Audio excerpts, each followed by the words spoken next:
Thank you for waiting. I finished checking your adventurer handbook. Here are your commission rewards. We have no other urgent commissions on the books at present. Thank you for all your hard work lately. Perhaps you two could consider taking a vacation. Amazing! Paimon never thought we'd end up having downtime in Nod Krai. Things were pretty hectic when we first got here. Everywhere you looked, it was either the Wild Hunt causing chaos or the Fatui stirring up trouble. It felt like this whole region was one giant slime in a barrel, ready to go boom at any moment. That's right! Another win for Tibet's top duo! Ah, yes. Are you two aware that the Moon Prayer Night is soon to take place? Oh, yeah! Llama told us that was coming up soon. Wait, why do you mention it, though? Do people in Nasha Town celebrate it, too? Paimon thought it was just for moon goddess worshippers. You're partially right. Most people in Nasha Town just see the festival as an opportunity to do business. They do not concern themselves with the religious element. The festival was first celebrated by the Frost Moon Scions. On this day, they would wear moon prayer blossoms and celebrate the birth of the moon goddess through song and dance. They would also prepare food and handicrafts and give them as gifts to others. Over time, it became Nod Krai's most lively festival. Oh, sounds like fun! Great! Well, in the meantime, since Catherine doesn't have any commissions for us, let's focus on some personal business instead. When we first got here, you mentioned that this was where your spaceship landed? We didn't get to follow up on it at the time, because we got wrapped up in that whole rare air situation, but now we can finally start investigating it properly. Well, there's a saying Paimon's heard around these parts, which goes, if you lift up a rock, you'll find something you weren't looking for. By that logic, you'll never find what you're looking for while you're searching, but the moment you stop looking, it'll jump right out at you. Could be worth a try though, right?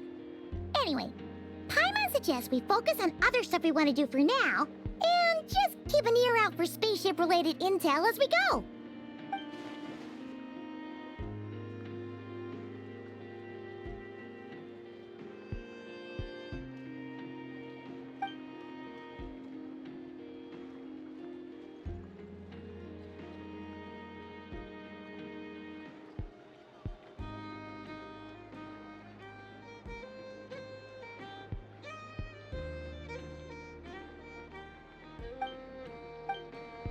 What's wrong? You look super serious, huh? Paimon gets why you'd be concerned about Columbina, but what does the doctor have to do with... Oh, that's true. It is weird that he hasn't shown himself this whole time. What could he be up to?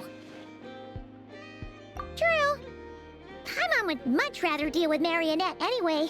She says the meanest things, but when it comes down to it, she doesn't seem like a bad person.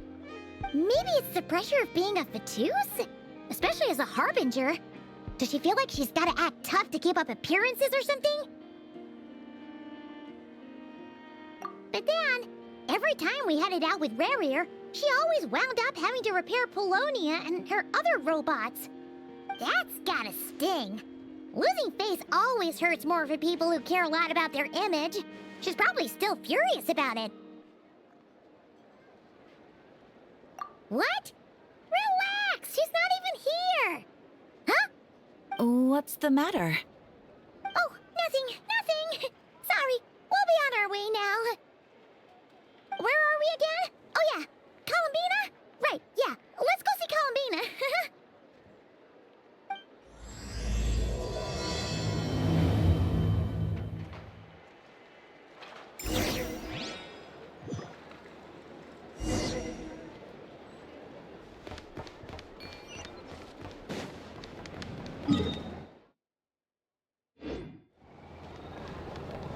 That lamb specialties are the best in the world. It almost goes Down out here. vacation.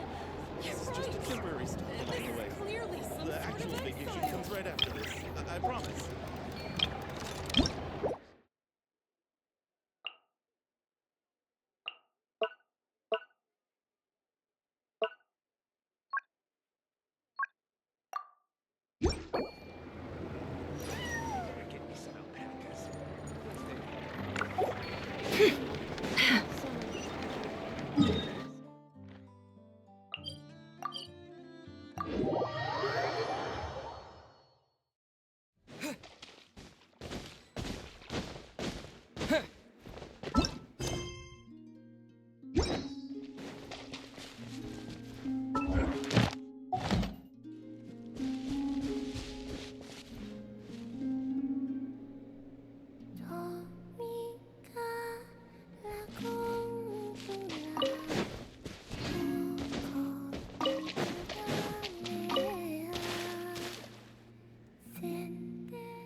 sitting up? Is me sitting here a rare sight? No, we just thought you'd be resting. Perhaps I would have been, were it not for the sudden arrival of some unexpected guests. Not that I consider it a disturbance. After all, you are the only ones who are free to enter. Would it not be a little unfriendly of me to lie down while we speak? I didn't realize you put so much thought into little things like that.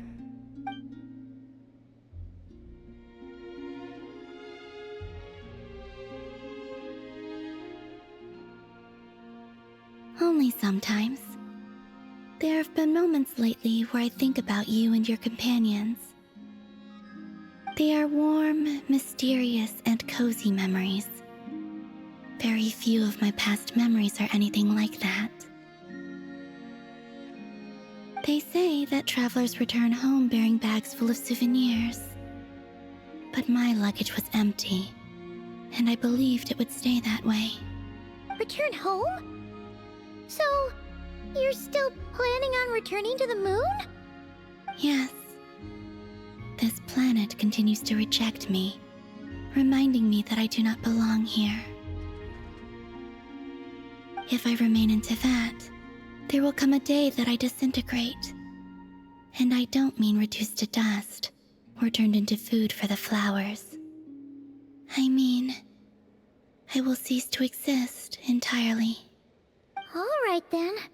Well, we're sure gonna miss you. But it sounds like we'll have to say goodbye. How do you intend to return? The moon prayer night is soon to arrive. On that day, the moon will be closest to Devat. The Kuvaki in this land will reach its peak at that time. I merely need to grasp the tide, and with relatively little effort. Oh, Paimon gets it! It'll work like a slingshot! You make it sound like she's gonna get blasted up to the moon. If I did that, I suspect I would crash into the false sky. I will be using a much gentler approach. But I do like the analogy. It's fun. You see? She gets Paimon's sense of humor. In the blink of an eye, the time has come to part ways. It does feel that way, doesn't it? Time seems to fly fastest when you are enjoying it. I have always thought of myself as a wanderer on this earth, and it has never expressed any desire to keep me here. Yet, just as I plan to depart, it tugs at my arm. Is this a gesture of affection? Or is the world mocking me? Oh. Were you hoping I can answer that? Yes. You are a traveler, so you must have a lot of experience in this area. Then, what I would say is, enjoy the moment. That's right! Don't overthink it! Happiness is happiness and joy is joy! The point is to enjoy it, not analyze it! I see. Then what I would say is, even though I am very tired right now, I am still happy. I can't tell from the tone of your voice. Oh, really? You don't think I sound happy? I'm just kidding. I could tell you were in a good mood today from the moment we saw you. Ah, a joke. Albeit not a funny one. Anyway, I assume you're here about you-know-what. Give me your hand. Actually, it's not that. There's something else we wanted to discuss with you. Oh. Then, do you still want to give me your hand? Or not? Sure.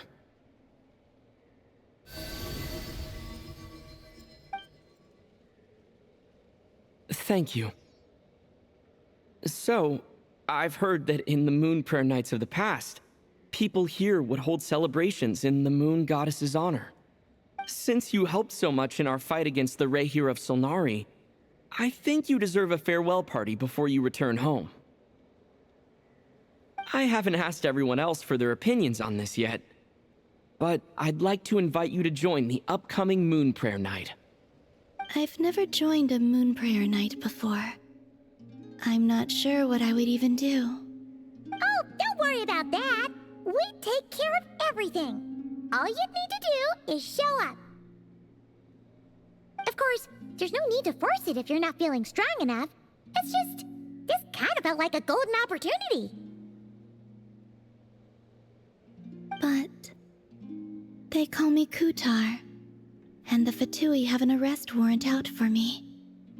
I shouldn't appear in public right now.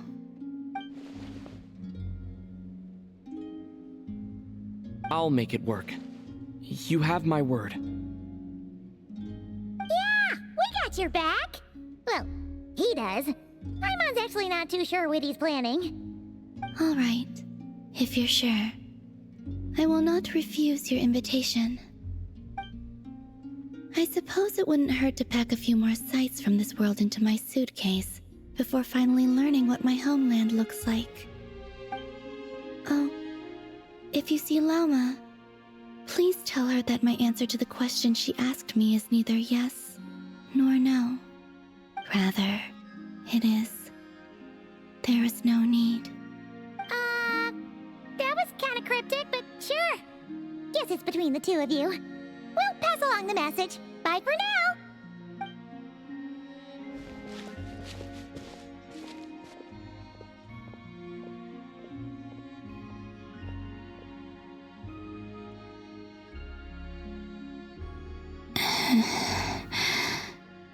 And also...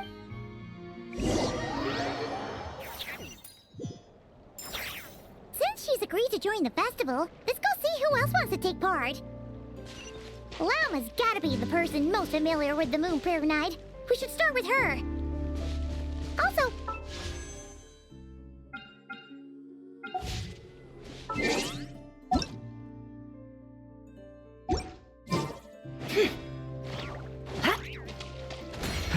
Not sure yet. I'll figure something out. What?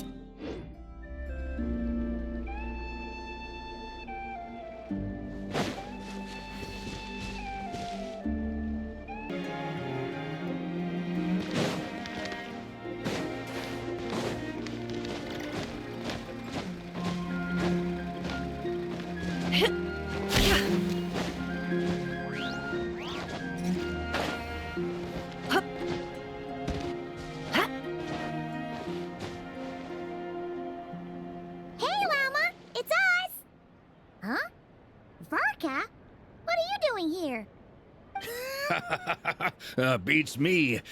I had a bit too much to drink last night, and when I woke up, I was on Hisi Island. Mr. Varka is helping to oversee Nasha Town's preparations for Moon Prayer Night. He is here to go over some details regarding the decorations and custom cloth designs. Right, yeah, that too. What do you mean, that too?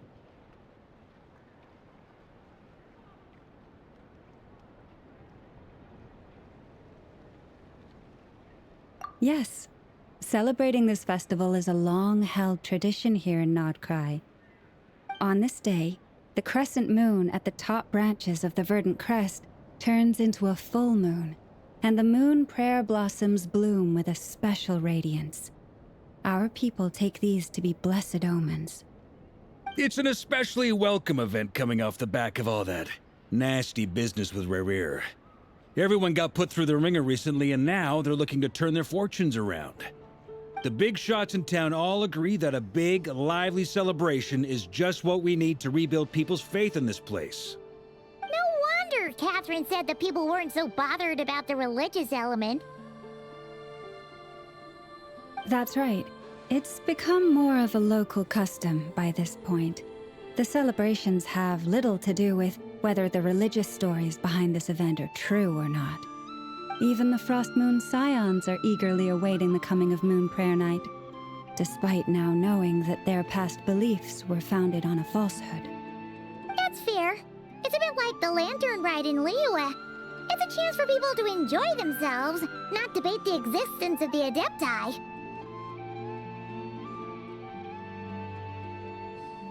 Oh, one other thing! We just went to see Columbina. We went ahead and invited her to take part in the festival this time. Hope it's okay. Wait, so... you mean she agreed to it? Huh. That's quite a surprise. Then I suppose that she intends to return to the moon on that day. Oh, yeah! It's kind of a complicated process, but basically, it's like a slingshot.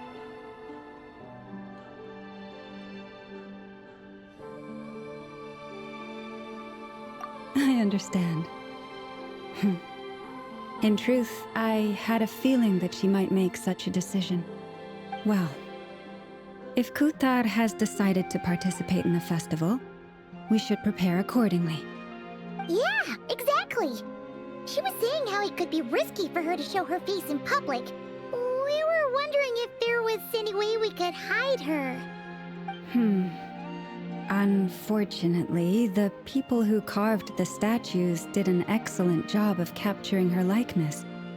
It will be very challenging to hide a goddess whose face everyone is so familiar with. Darn! We may have bitten off more than we can chew here. Nah, don't sweat the small stuff. We can handle that. Huh? Are you saying you have a plan? Not as such, no, but the most important thing with a festival is to keep the mood light and your spirits up. You can't go preparing for a festival with those long faces. You'll never convince anyone to enjoy themselves. The Mondstatter spirit is strong with this one. As it happens, I agree with Mr. Varka. Let's start by making our appreciation for Kuthar the beating heart of the festive atmosphere. And who knows? Once we get the ball rolling, perhaps everything will just fall into place. Hey! Did you catch that? Llama said the thing! Or close enough, at least. I'm looking forward to the Moon Prayer Night already. We have a festival in Mondstadt called Windbloom, and you can always tell which couples are celebrating it for their first time by the smiles on their faces. Big, beaming smiles like their whole face is glowing. And I have a feeling we'll get to see that same smile on the Moon Goddess's face at this festival. Not quite the same, surely. Anyway, I'll take care of business in the city, but I'll have to leave the decor up to you and the Frost Moon Scions. No one else can capture that traditional aesthetic quite like you guys.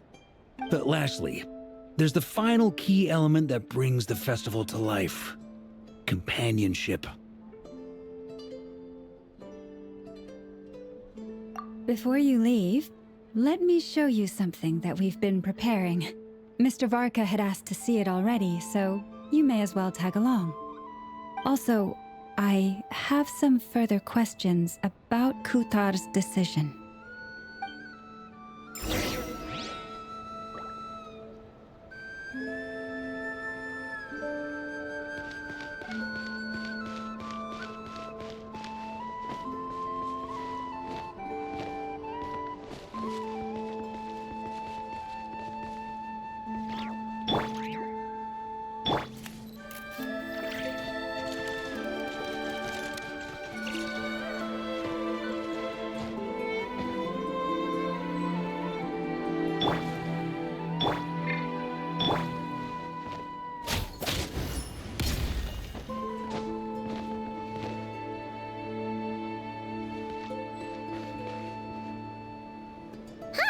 What's this? They sure look like they're having fun. I believe so. Kuhenki seem very skilled at playing drums like these, although I'm not sure where they learned it from. Maybe it's an innate talent? In their eyes, they're probably just playing with toys.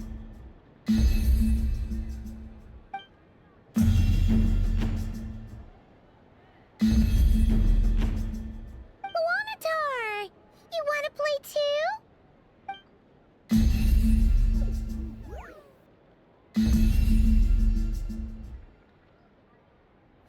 Yeah. She looks more... Maybe we can teach her next time if we get...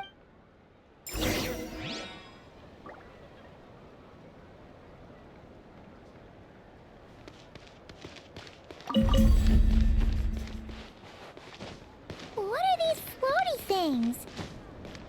Moon veils. We hang them from buildings in the city during the festival. When you look at the Everyone seems hard at work. they are preparing items for Moon Prayer Night.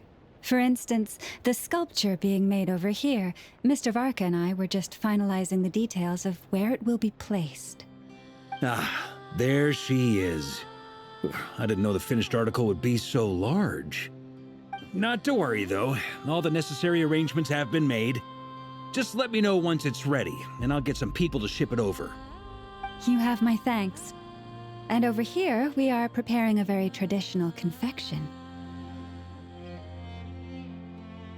Oh, look at all these colors! It looks great! Can Paimon try one? Of course. I have a feeling you'll like it a lot. You bet! Sweets and treats are Paimon's favorite! If you included those in the Feast of the Moon, I bet Paimon would have joined the Frost Moon Scions by now. There will also be verdant crests like this present in Nasha Town during the festival. The timing of Moon Prayer Night is not completely set in advance. We make a rough estimate, then observe the changes in the verdant crests and moon prayer blossoms to guide us. As such, the wait itself is a fun feature of this particular festival.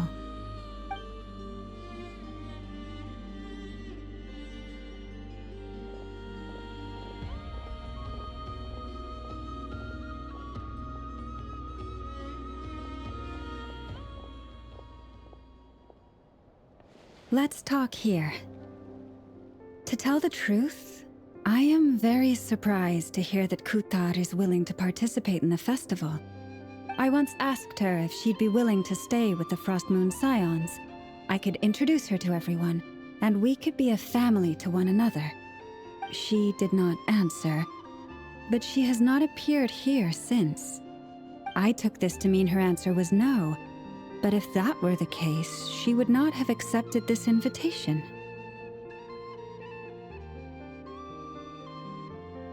Ah.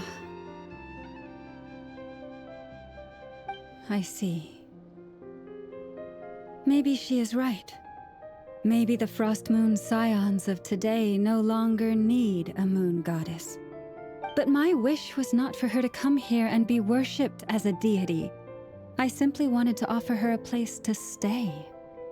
I'm sure she believes that showing herself here might invite Fatui intervention, and as such, she does not wish to cause us trouble. But what really pains me about all this is that this is her birthplace. She ought to belong here, yet no one has been able to grant her shelter. I think I'm qualified to weigh in here. When someone's about to depart on a long trip, what they need is blessings, not burdens. We should wish her the best, not make the journey harder than it already is. Anyway, she's agreed to attend, hasn't she? All we need to do is simply respect her decision. I see your point. Yes, she will soon depart after all. Our job is to leave her with some happy memories. Besides, who's to say her journey to the moon is a one-way trip? It's not like she can't come back and visit if she wants, right? Paimon agrees wholeheartedly. Festivals are all about having fun, so let's keep it simple. All right, I'm gonna head back to Nasha Town soon. Want to come with? I'm guessing you have some other folks to visit there. Sure thing, let's go! Bye for now, Wilma! Thank you all. Goodbye.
they chatting about?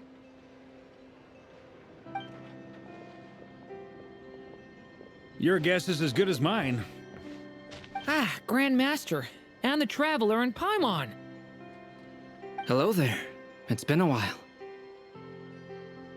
Perfect. We have some new volunteers for our investigation.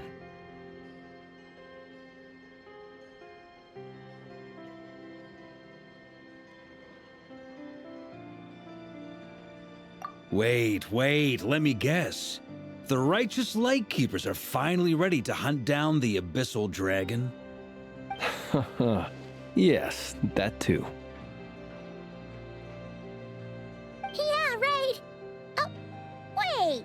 Why does everyone keep saying that too? Well, to be precise, the facts match, but not the causality. Wait, so I guessed right? Half right. Don't act so impressed with yourself. Maybe I can explain. We ran into Mr. Flint's north of Nosha Town. At that time, we just noticed a few abyssal creatures out in the wild, but the strange thing was, I didn't detect any traces of abyssal energy on them at all. On closer inspection, we realized that they were not real monsters, but something akin to reflections in the water, or perhaps a mirage. Huh? What do you mean? Like, you could see them but not touch them? Exactly. It was very peculiar. They roared and tried to attack us, but we could not make any physical contact with them. I think I've heard of things like that happening in Nod Krai before, but I don't know much about it. Yes, it's a known phenomenon. Mirage-like illusions tend to appear in Nod Krai in the run-up to Moonprayer Night. From a distance, they appear quite real. I myself thought that Misters Durin and Albedo were locked in battle with abyssal monsters when I first arrived. But after sharing intel and investigating a little further, we can confirm that these illusions are harmless. There is no great cause for concern.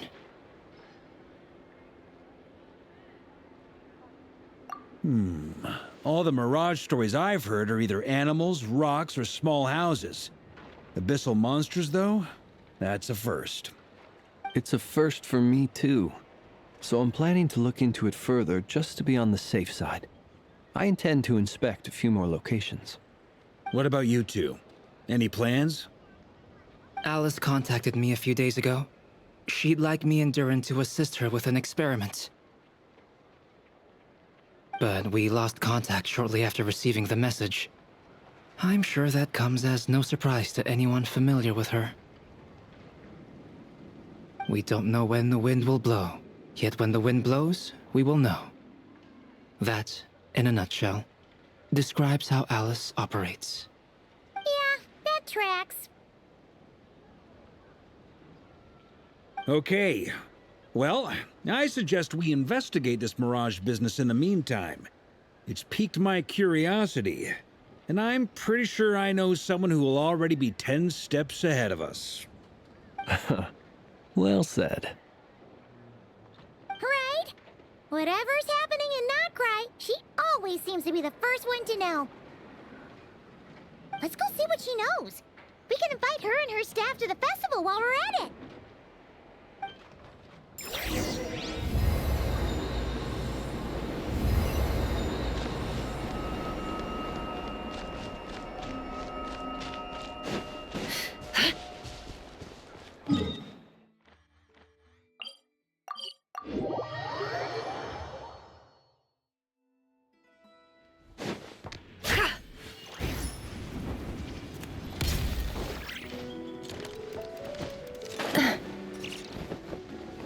I saw this coming.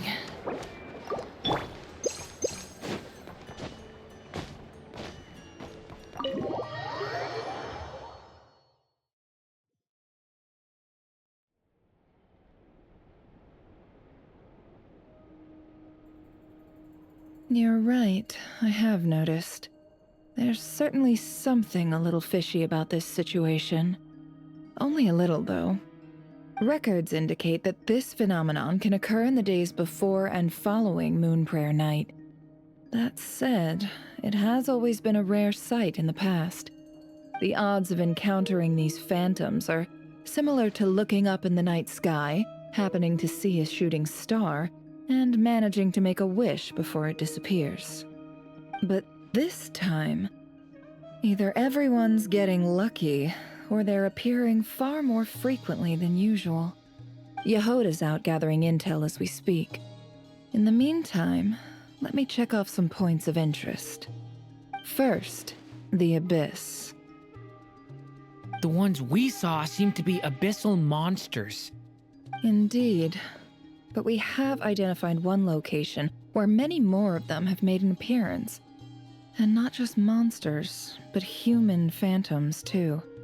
Given the scale and nature of the phantoms, it's almost as if someone's last memories are coming to life.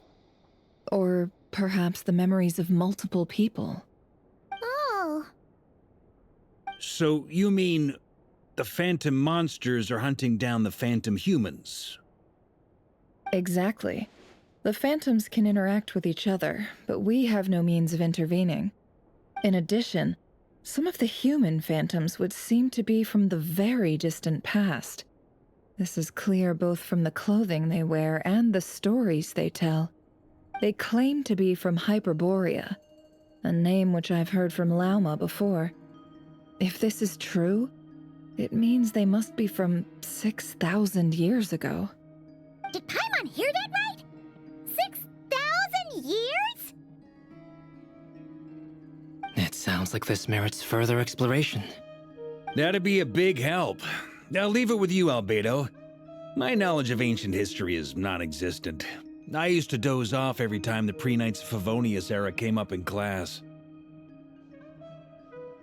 It's quite a miracle that you were able to understand these phantoms' speech, given how long ago they lived. I suppose you're right. But I'll leave the archaeologists to ruminate over that conundrum. As an intelligence broker, my sole interest is in the value of the information I gather. Which, in this case, hopefully means earning myself some good favor with our dear Lady Moonchanter. So calculating. Whew, this intel broker logic always catches Paimon by surprise. Sounds to me like we could split the work up. I think the abyssal phenomenon is best left to Albedo, Flints, and me. Agreed. It coincides with my duty as a lightkeeper. For my part, I'd like to understand the abyss better. Even a little knowledge would go a long way. This is certainly a rare opportunity to study the abyss. But even rarer, perhaps, is the chance to make contact with the ancients. The Curatorium will take the lead on investigating the Hyperboreans. We put in the work to learn what we know so far. It seems only fair that we get some quantity of exclusive intel. That just leaves our trusty team of 2 unassigned.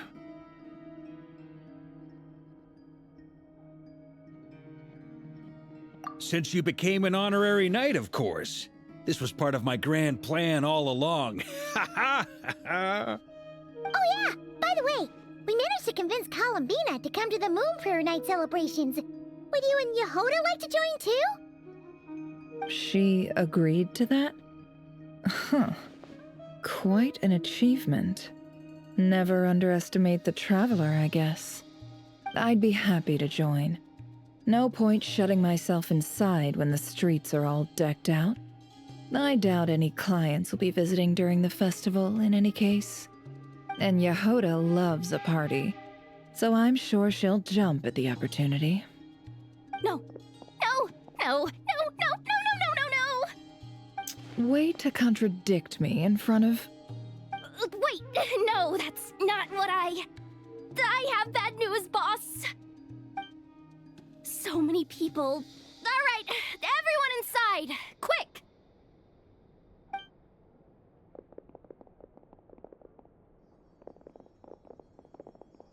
This is gonna sound crazy, but hear me out. I saw one of those phantoms at Star Sand Shoal, and it was some sort of flying ship. Like a spaceship?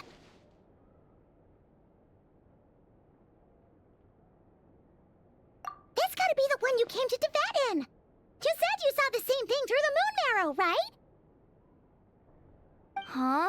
You already know about it? Ugh, I thought I was gonna blow people's minds. Turns out I'm the last to find out. Wait, back up. You came here in a spaceship? Now my mind is blown! What's it like on the inside? Was it like flying through space? I want to know everything! Yep, exactly. Huge discovery. You're the best. Second best intel broker in the world. After your boss, of course.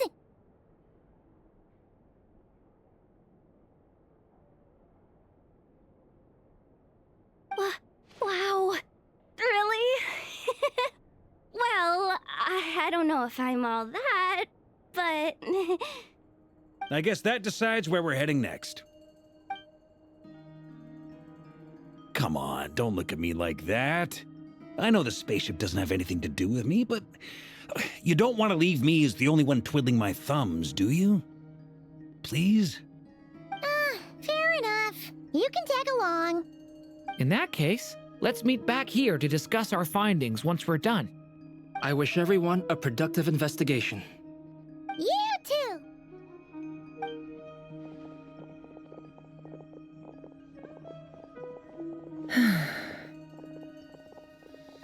What's up, boss?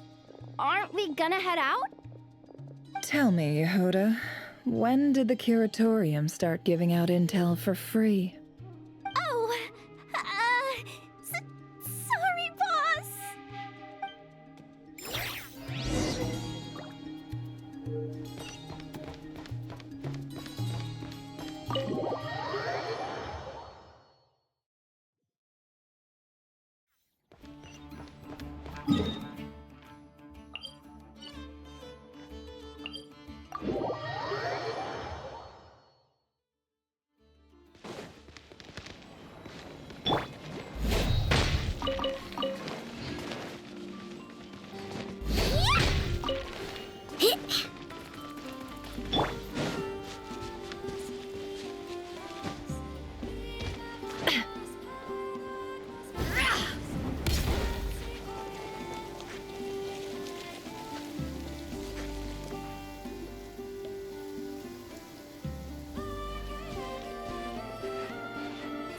Well, what do you know? Yehoda was right on the money. This Phantom really is your spaceship. But that's so weird. Why would it show up here? Is it some kind of projection? Or a ghost? Like, maybe it no longer exists, but somehow it left an afterimage? Ah, you're already here. Miss Lauma, what a surprise. I thought you were busy with festival preparations. I was, until one of our people informed me that a strange sight had appeared at Starsand Shoal. No one's ever seen something quite like this before. I thought I should see it for myself. Same here. Oh, so we heard that these things appear around the festival period. Any idea why that is? Unfortunately not.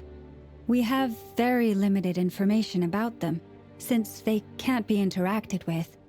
And no human phantoms have ever made an appearance before now.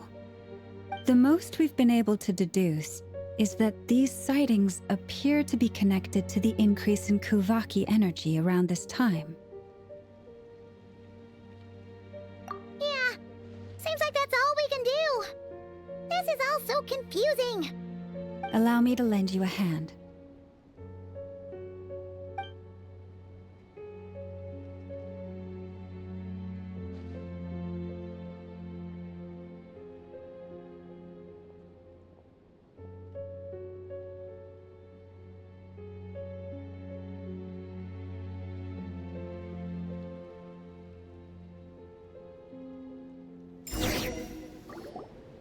Everyone, our friend here should be able to provide us with some information.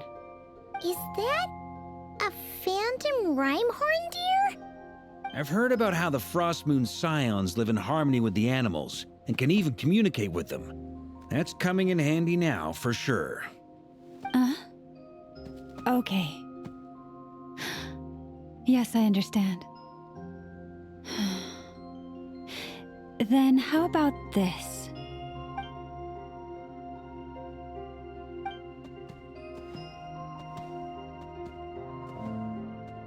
Oh, it's leaving. It appears to share our curiosity about this giant spaceship, so I asked it. In return, I told it about some nearby. We may live in a different. Let's give them a moment.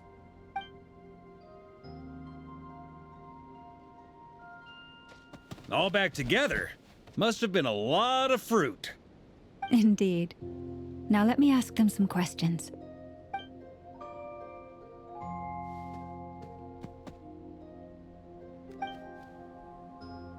It did find a lot of wild fruit, enough for them to feast for a long while. This puffin circled in the air several times, but didn't spot anything out of the ordinary. Certainly nothing to do with the spaceship. Huh. Well, it definitely makes sense to get a bird's eye view. Indeed. Other than that, I was also thinking that the world these phantoms see is also different from ours. Oh, I get what you mean. The wild fruit exist in both times and spaces, but there might also be things that only exist in that space-time, which we can't see.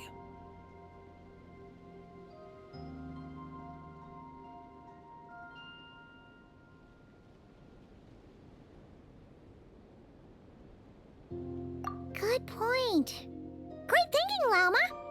Blunthorn rhinos can use kuvaki to shift great rocks, but this one says it couldn't get that ship to budge by even an inch. The sniffer mole tried too, but despite being a skilled digger, it could not get through. They say that the spaceship looks robust and undamaged. It seems completely impervious to any and all attacks. Whatever lies within is well defended from harm. So, just like us humans, there was nothing they could do about this spaceship either. Yes, still, they deserve our thanks. We are grateful for all your efforts, dear friends. Now go, and enjoy your feast. I've noticed some other human phantoms gathered nearby. Come on, let's go talk to them.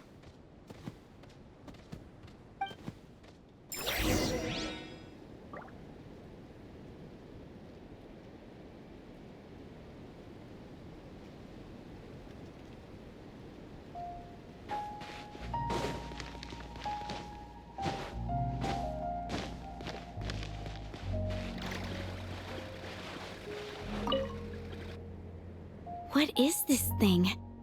I've never seen it move, and there's no way to get inside. Goodness knows. My grandpa says it's been sitting here at least since his grandpa was still alive. What about his grandpa? Did he say anything to your grandpa's grandpa about it? Huh? I don't know. In all likelihood, it was here back then too. Hard to imagine something this huge could move. Guess that means that as far as they're concerned, this ship's been around a long time.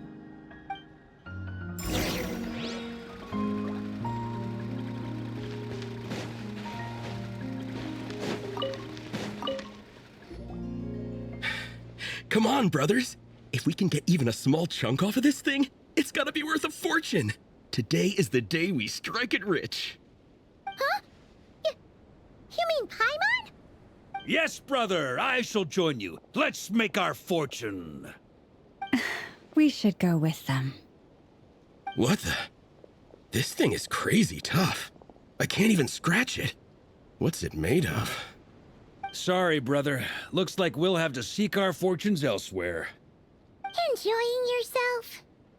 I was just seeing if I could influence this phantom's perception by playing. But nope, no dice.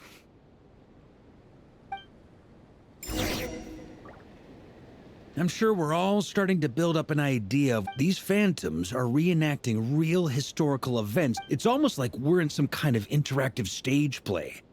We can talk to the actors, but the plot is fixed, and we can't influence it. It makes sense. History is set in stone. Paimon totally thought you were just goofing around earlier. But actually, you were doing some serious investigating. Of course I was. Anyway, at this point, I think we're forced to conclude that although the Phantom spaceship is right there in front of us, we aren't going to learn much about it from these people.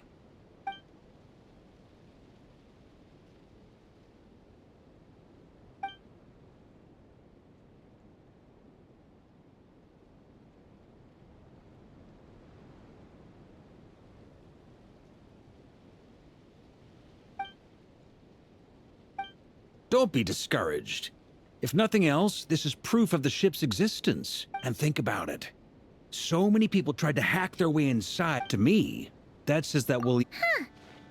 Every now and then, when Varka gets serious, he actually does seem like Grandmaster... I wonder how the others are doing. Let's head back for now. Sounds good. Also, drinks are on me if Team Knights of Favonius is the first to finish. Wait, we have a team name now? Am I in Team Knights of Favonius as well? You're very welcome to join. We've even got a cathedral ready for you. Isn't that technically blasphemy? You wouldn't dare make a joke like that if Barbados was in earshot. Nah, I'm sure Barbados doesn't mind a little harmless blasphemy once in a...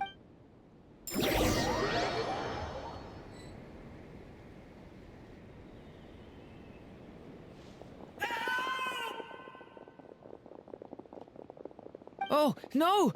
Get away! Oh.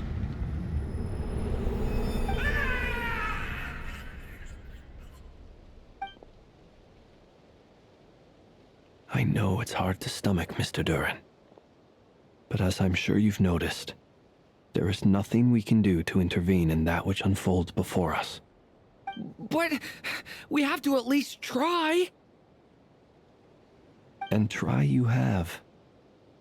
But are you aware of how many unsuccessful attempts you've made now? I wasn't keeping count. I'm afraid this is the 39th failure so far. Or the 5th if we're only counting this particular victim. There are no indications that these phantoms may be altered in any way. You seem to have calmed down a little. I'll make us a fire. You should rest and have some water. Feeling any better now, Mr. Duran? May I ask a few questions? Be my guest. What exactly are we witnessing here? What happened to those people? My guess would be that we are seeing Nod Krai during the Conrian Cataclysm. Would that be accurate? Conria. That is correct. As you know, once the Abyss senses even the tiniest crack, it floods in and spreads like wildfire. There was a time in the distant past when it permeated all of Nod Krai, causing immeasurable harm. The people paid a terrible price to heal this land.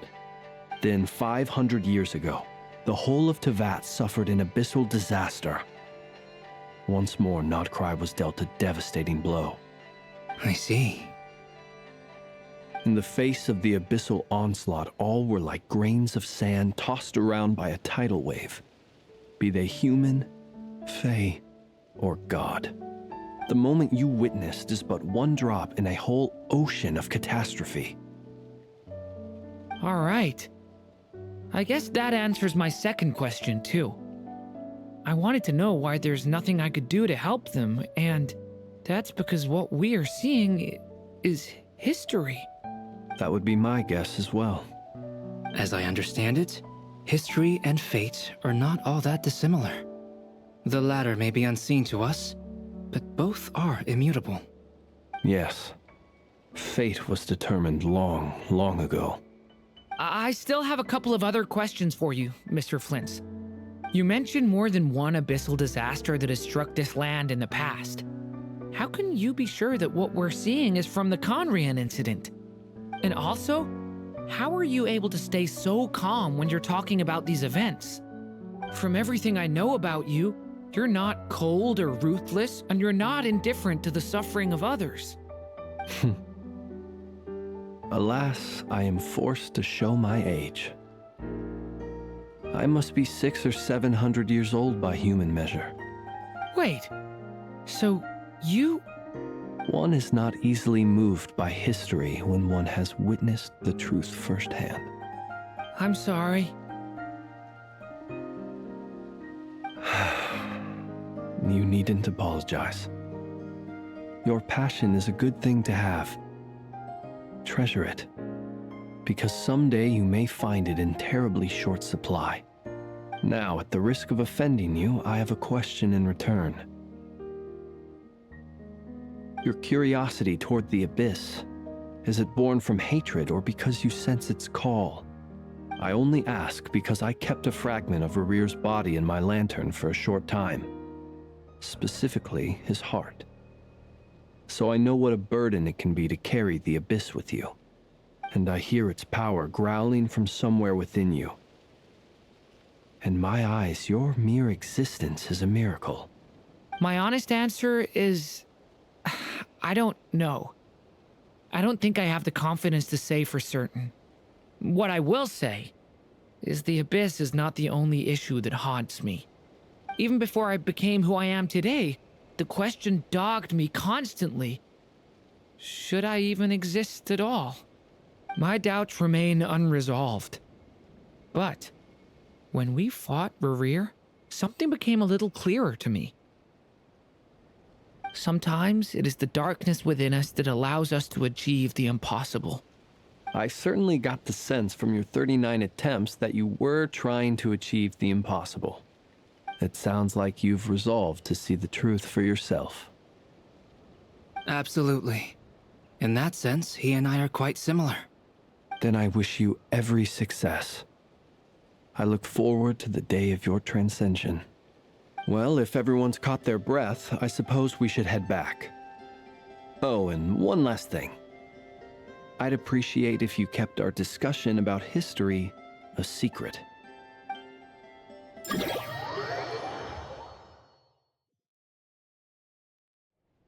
Incredibly, our separate investigations led us all to the same conclusion. Hooray for consensus! Yeah, but we barely learned anything, though. I totally thought this would be the mother lode. Talking with the ancients? I mean, come on! But nope. All we got was useless snippets of conversation. And all this stuff about moons and hyperopia. What a load of baloney. Seems like people back then had a few screws loose. I understand your frustration. We found the same issue. Each phantom only showed a very brief moment in time. There isn't much value to be found in these miscellaneous fragments of a civilization's history, no matter how glorious it may have been. If there's a silver lining, it's that these phantoms are harmless to the present reality. They shouldn't get in the way of the festivities. Paimon agrees. And not just because it's the first thing she understood in this whole conversation. You look disappointed, Nefer. Is something the matter? What do you think? We all worked our tails off, but the only one to gain anything from it was you, Lady Moonjanter. Well, please do share the Hyperborean records with me. I will gladly inscribe them in our people's documents. Oh, duh! Yeah! That was it! Hyperborea! Hyperborea. I'm serious. Only an expert in the Frostmoon Scions and their history can turn these records into valuable research material. The alternative is to let them gather dust on the Curatorium's storage shelves until the pages turn yellow. Nefer, you're wise enough to know that cooperating and sharing the profits is the best course of action here. Well, that goes without saying. Sure, let's do that. Huh? But didn't you say we aren't supposed to give out intel for free? Sorry. Shutting up. Now is not a good time to push Nefer's buttons. Anyway, back to Moon Prayer Night. I'm thinking that we should prepare something a little special, aside from the usual decorations and so on. You mean a parting gift? Can't go wrong with food. Although, does food go bad on the moon? Perhaps a lantern would be a better choice. It might be dark up there. It could prove difficult to light a lantern on the moon. Magical stones might serve that purpose better. What about a clockwork mecha model from Fontaine? I've got a whole bunch at home. I use them for fighting practice in my free time. None of these sound like things she would be even remotely interested in. But we don't interact with her enough to know what she likes. Yeah. It would really save us the guesswork if someone could find out what she's into. Wait, what the? Traveler? They're all looking at you. Great! Haha, problem solved. Now, I need to stop by Dory's. Gonna need her help sourcing a bunch of stuff for the festival. Then let's leave it there for now. We all have our own business to attend to. Traveler, if you find out what Kutar likes, let us know right away.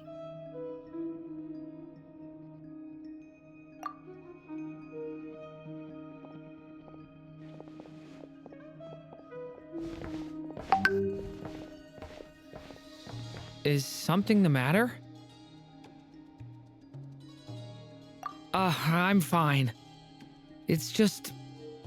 I'm still feeling a little rattled after witnessing the horrors of the Abyss. But it's okay. This is something I have to work through. I'll be all right. Thanks for your concern. Well, don't put too much pressure on yourself. If you ever feel like something's wrong, physically or mentally, we're here to talk.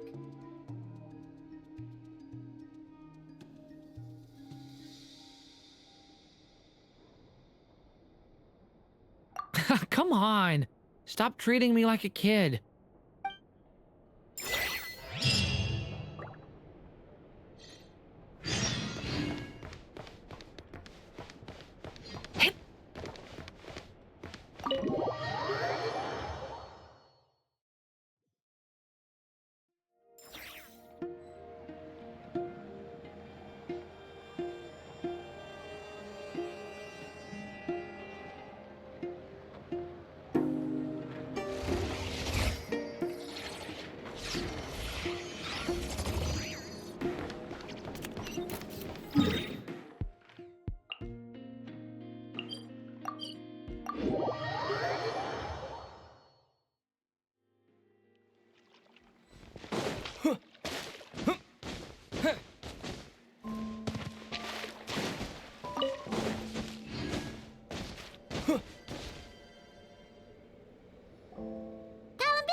Ha ha ha, fire! Ha ha ha. Weren't there a few Kuhenki here last time too? Where did they all go?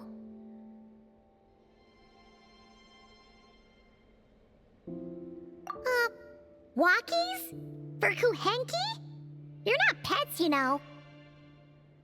Oh well, looks like we just came at a bad time. Let's try again tomorrow. There's still a few days until Moon Prayer Night, so we're in no rush. Besides, she needs time to rest anyway.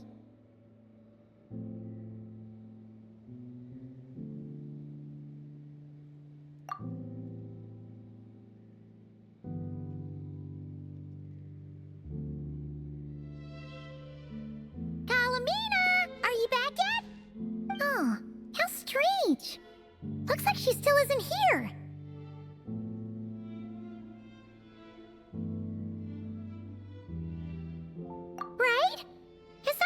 Spend so much time outside, especially since she's worried about attracting unwanted attention.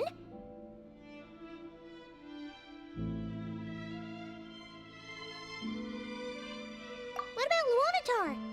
Luonatar, you there? Hey! Do you know where Kalambina went? Sorry, she is? Could you take us to her? Yeah, that's even stranger. What about him? Oh, that's not good news. They change color when Columbina gets weaker, right? And they look super pale right now. Good idea. She might know what's happening.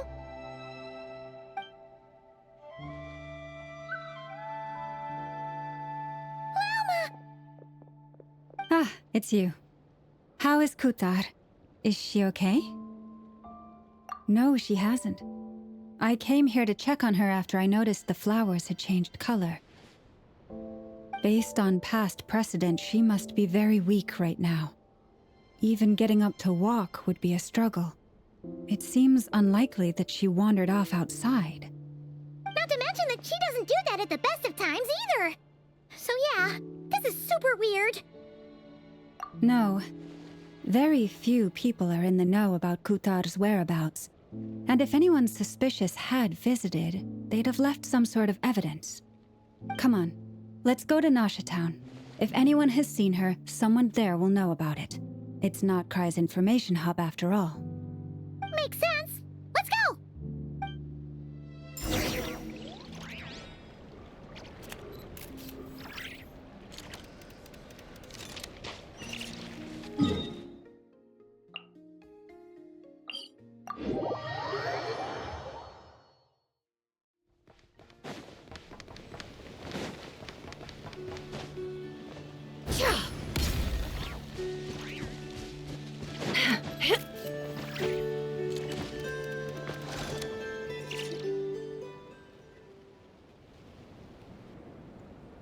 Wait a moment.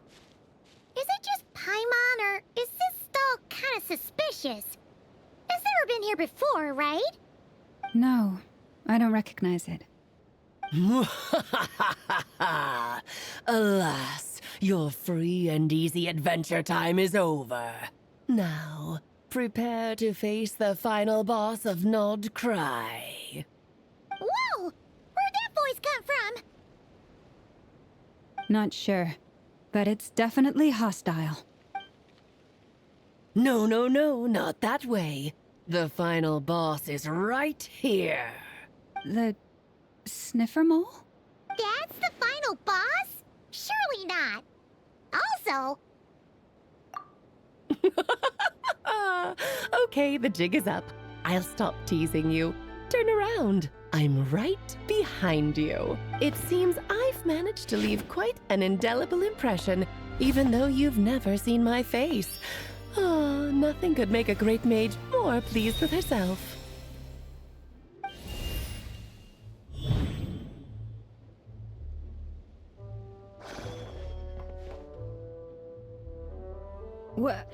What is going on? I've heard that all the big shots in Teyvat have long, wordy titles that stun people speechless when they make their entrance.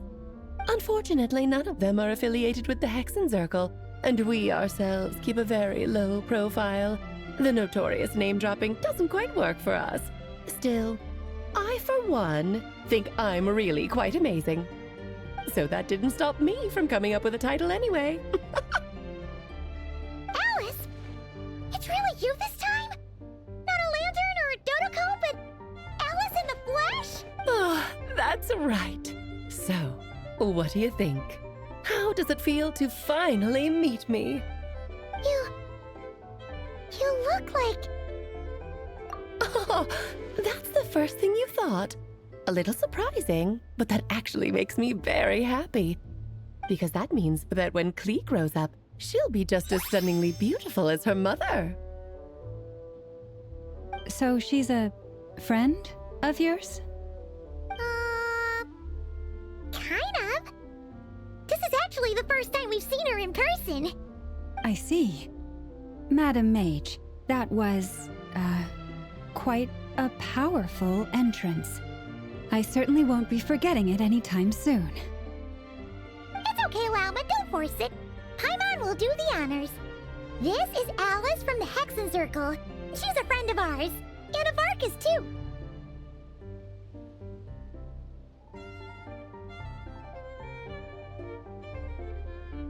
That's right! She's a good person, just kinda unpredictable.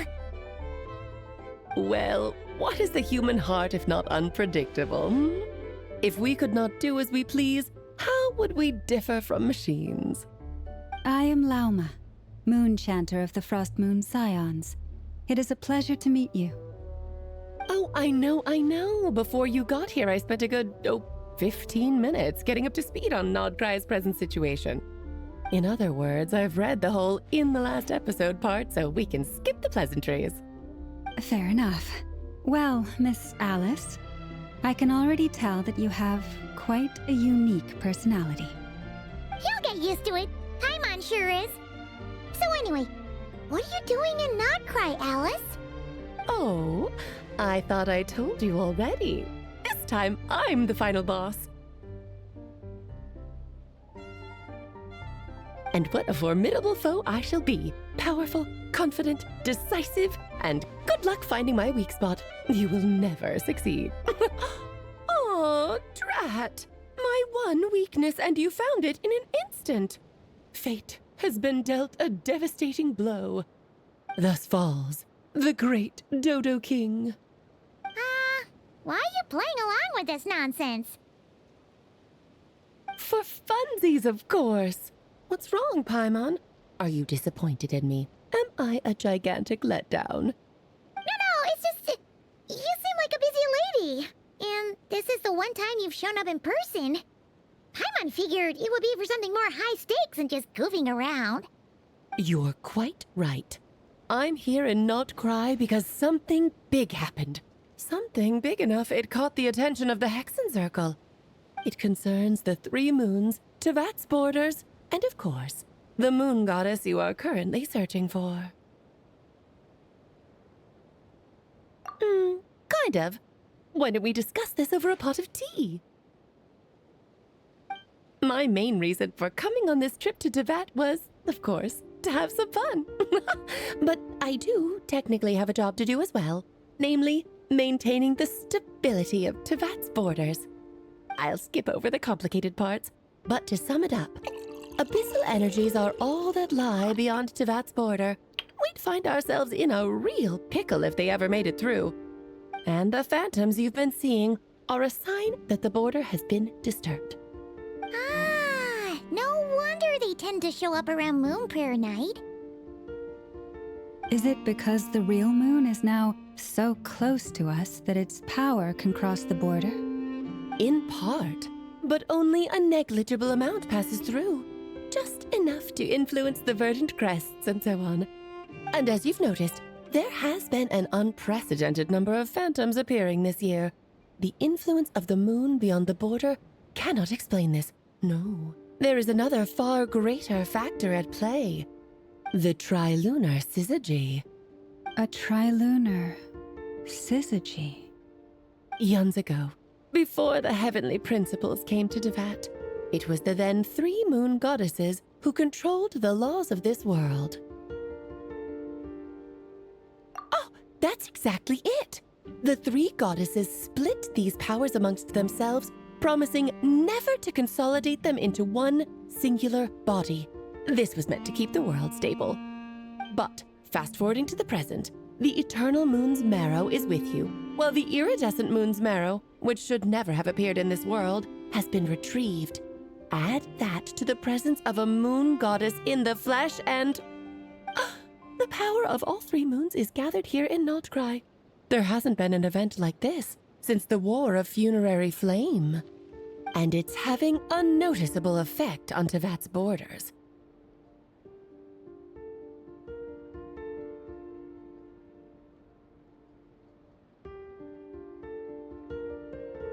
Because I wish to give my darling daughter a peaceful, sunny environment to grow up in. Is that a good enough reason? Kinda sounds like you're dodging the question, but it does make sense. Well, that's one reason anyway, and the most important one. The others are a little complicated to explain. For instance, cleaning up after dearest Miss R. Albedo could tell you more about that if you're curious, but right now, I have a more important question to ask you.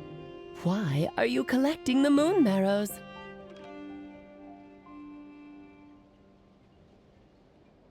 I see, I see.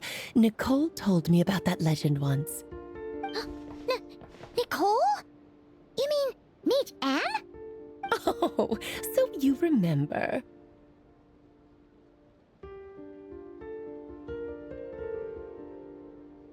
Ah, yes, of course. That was a story about fate, her area of expertise. But back to the story of our dear moon goddess. I'm afraid her intended method of returning to the moon is unlikely to work anymore. What does that mean?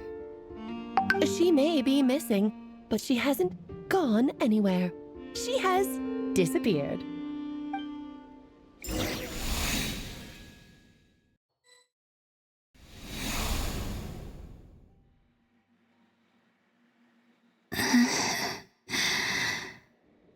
My body is so heavy.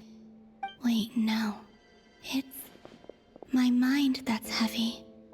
My arms and legs are as light as a feather. What's happening to me?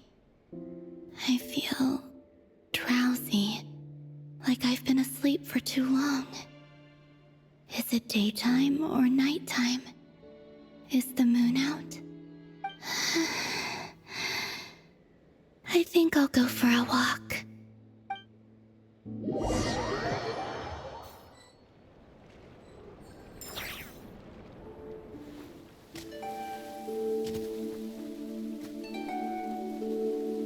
Are you out for a walk too? Huh?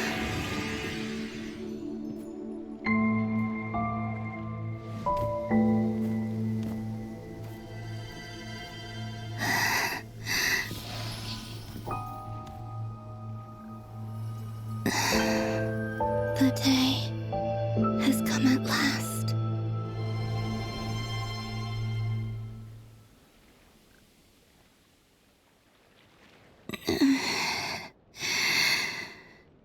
Have I grown so weak that I can't even sustain my physical form? But Moon Prayer Night is nearly here. I was so close to returning home. Death is near. Is this how it ends for me? Will I return to the moon after I disappear? Or... I don't want it to end like this. So far, at least, I still exist. Even if not physically, I can still feel. But as my power wanes, I'm sure that too will fade. I suppose I might take one final look at this world. The world where I was born.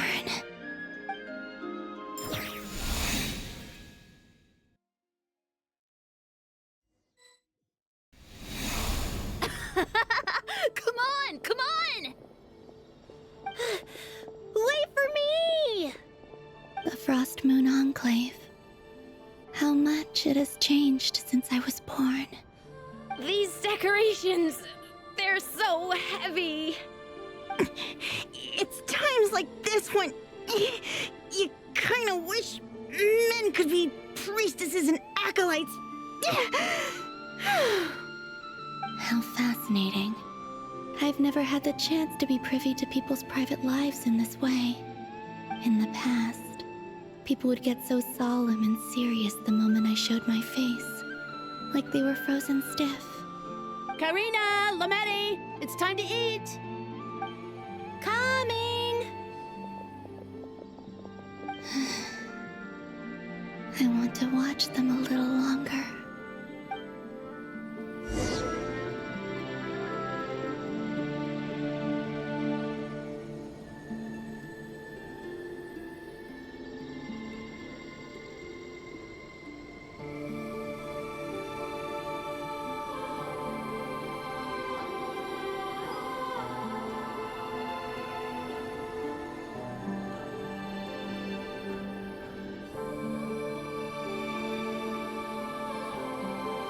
So just fill these balloons with air, right? Yep. Try a couple now to test things out. The rest can wait till Moon Prayer Night. Think fast. Rita! Teasing an acolyte of the Frost Moon Scions? Surely that's a punishable offense. Take this!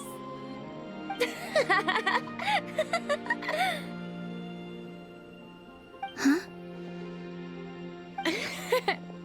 All right, enough horsing around. Lady Lauma gave us a task. We should get back to it. The task is just to check that the balloons don't leak, right? Doesn't matter if we fill them with air or water. Yeah. Okay, you got me there. And you got me there. But still, we can't use all the balloons before the festival even starts. We won't use all of them. And as long as Lady Lauma's trusted acolyte doesn't snitch, this can stay as a little secret between friends.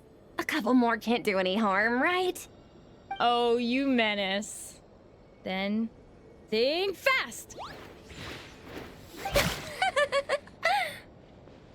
Is pumping a balloon full of water really so much fun?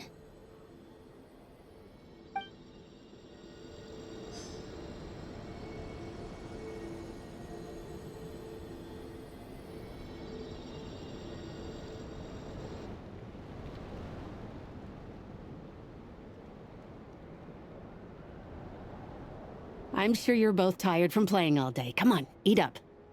A plain, humble meal. That has always been the way of the Frost Moon Scions. Huh? How come Lamatti got a midsummer berry dessert? Oh, I always get Lockaberry. I don't mind sharing. You can have a bite of mine if I get to have a bite of yours. They're sharing food? I've never shared food with anyone before. Even at the Harbinger tea parties, everyone just ate off their own plate. And when I couldn't finish my food offerings from the Frost Moon Scions, they'd leave the leftovers out under the moonlight for the animals to claim. Hey! That was 2 bites! Oh, then you can have another bite of mine. Oh, you too. Oh, don't fret now. Here, have some of Granny's too. So this is what it means to be family.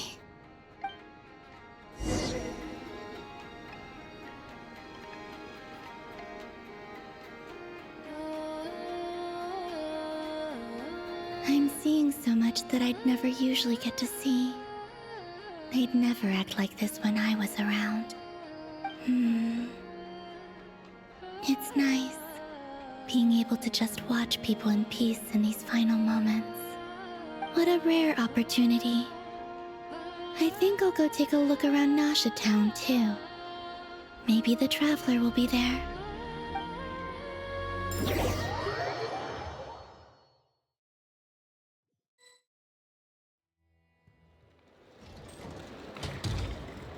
After the War of Funerary Flame, the Moon Goddesses were no longer recognized by Tevat.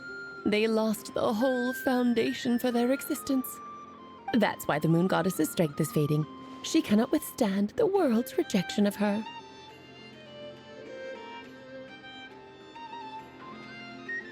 To be more pedantic about it, the Moon Goddesses did something to offend the heavenly principles, and that's why they were ousted. Something of a recurring theme in Tevat's history. Theoretically, speaking so candidly should put me in their crosshairs too, but they can't tell me what to do. I'll say whatever I want. Anywho, the Moon Marrow energies were but a drop in the bucket for her, and that battle against the Ray Hair of Solnari only weakened her further. Fortunately, it happened close enough to Moon Prayer Night when the Kuvaki concentration here is high. That's the only reason she managed to survive this long. What do you mean, fortunately? You said she disappeared. We're too late. Ugh, what a headache. I thought this was all common knowledge. I guess I have some more explaining to do. Okay, buckle up. It's time for another lecture.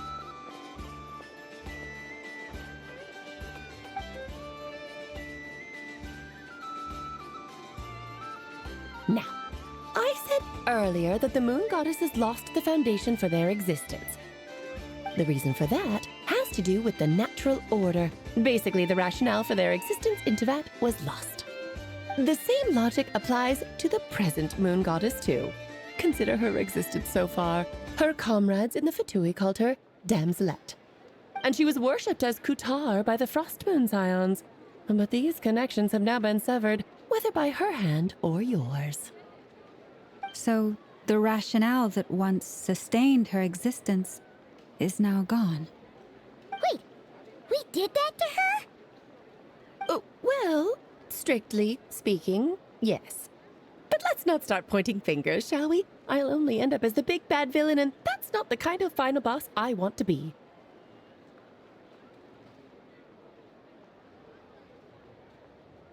Of course I do. I'm only the greatest mage in the whole entire world. Now, if you wish to find your moon goddess, there are 2 problems we need to solve. Firstly, we'll need to strengthen the connection between her and Teyvat, at least enough to sustain her until Moon Prayer Night. Strengthen her connection? But does that mean I'll have to rally all the Frost Moon faithful behind this? I'm afraid a bygone faith and a former home won't be of any help to her now. Do you know her name? Her name? Oh, yes. Names are very important things. A name is a fundamental concept that anchors one's entire existence.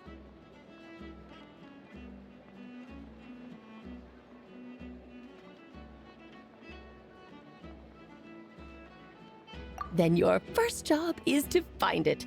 As a moon goddess, I'm sure she must have a name she identifies with. Neither Columbina nor Kutar is her true name, and she's never really accepted either of them. So, finding out her real name is enough to sustain her existence? Yes, I know it sounds like a small step, but every journey begins that way. So for now, that's all we need to focus on. The second problem is with her plan to use the moon marrows to return to the moon. Unfortunately, piercing through the false sky will take an enormous amount of power. Given her current condition, she won't be able to provide anywhere near enough power, even if she recovers her physical form. But no need to fret. Nicole's the expert in this field, and I'm sure she'll figure something out. Wait, Mage N is going to help us out too? That means we've got 2 Hexencircle mages on the case. This is turning into a pretty big deal. Actually, this is more of a side quest for me. Like you said, I'm a busy lady, so I can't stay for too long. I'll have to return to Teyvat's border soon.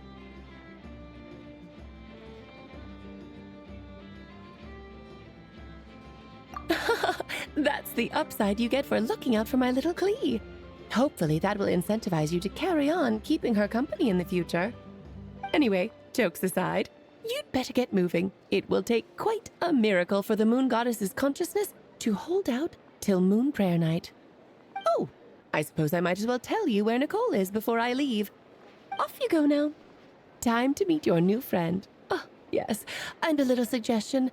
Don't forget to mind your heads. What? I wonder how Durin's doing. I should really go see him before I head back. You really are super busy. I most certainly am. There's so many children I have to keep tabs on just in Mondstadt. Durin, Albedo, Venti, Varka.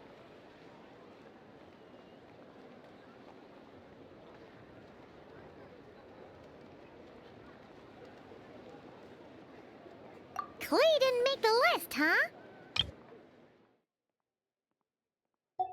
Of course not. Klee is my pride and joy. I have no qualms about her, because she's the best child in the whole wide world. Yep. Klee's a little angel. They can make a little extra by selling their wool. I'm glad you agree. Well, all the best. See you when I see you.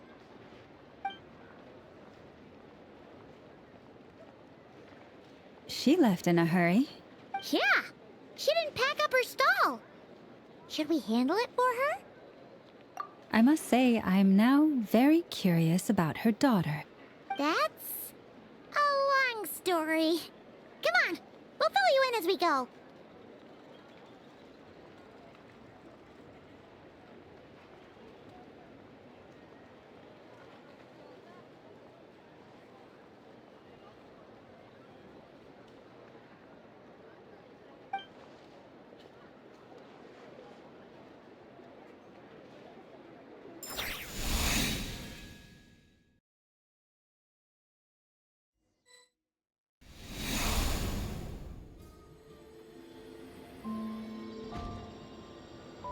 What a lively place. I've never experienced Nasha Town like this before.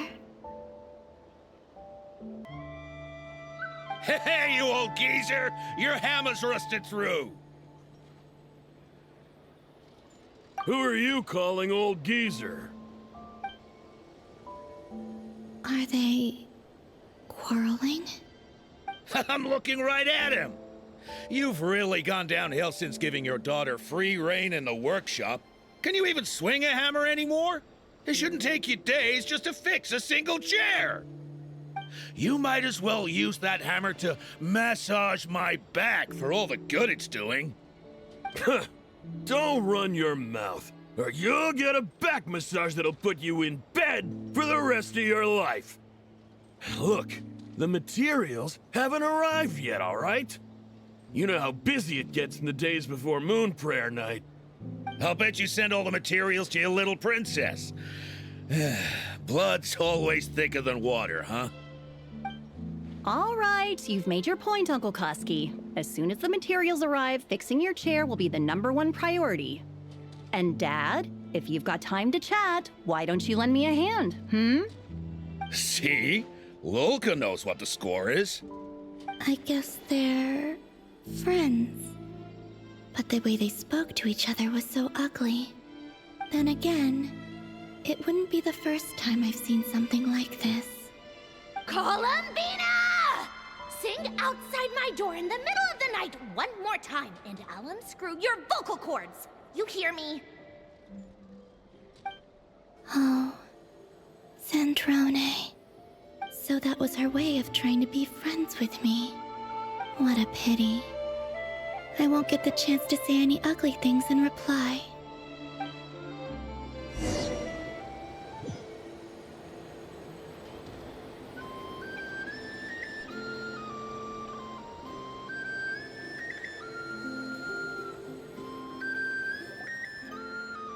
Hey, have you decided what to give her for Moon Prayer Night?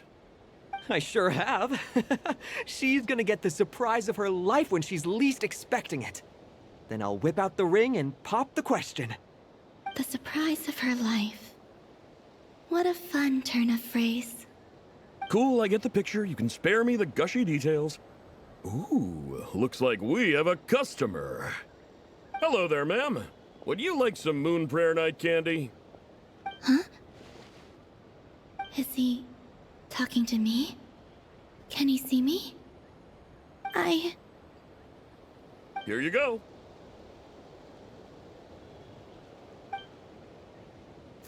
Oh.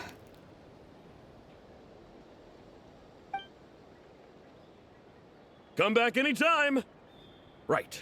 Now, where were we? I don't know why, but I still held out hope.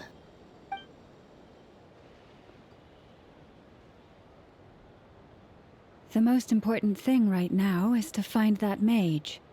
This name thing seems super important too, but where do we even start looking?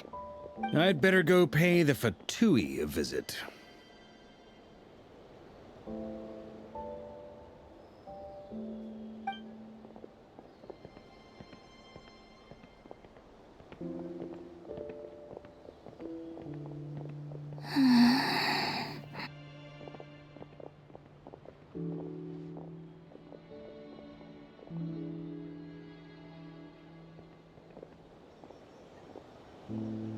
Columbina?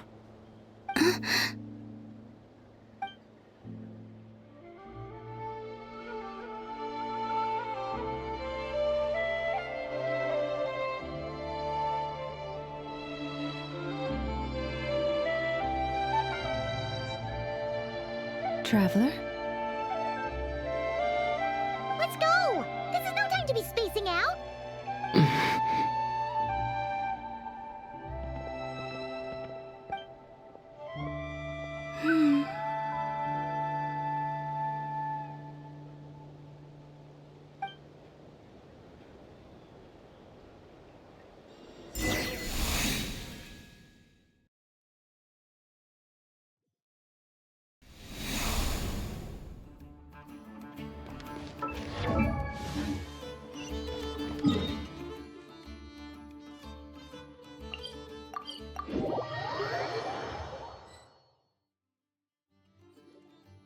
Where are they going?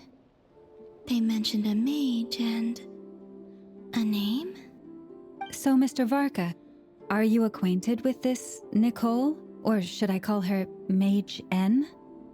Ah, not really. We've never met, though she has come up in conversation. From what I've gathered, Alice kinda took Nicole under her wing. Taught her how to speak in a more ladylike fashion, that kind of thing. Huh. Hard to imagine Alice as an etiquette coach.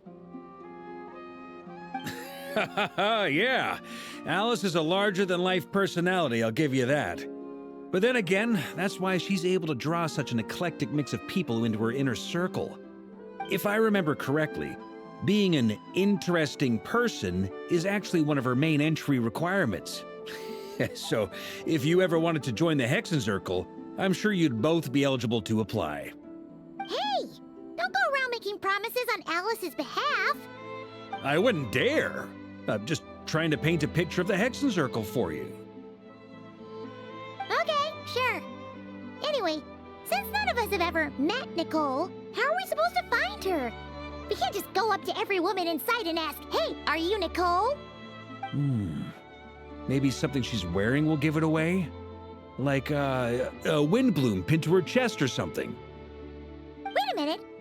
Alice never said Nicole was from Mondstadt. Oh, true. That would be...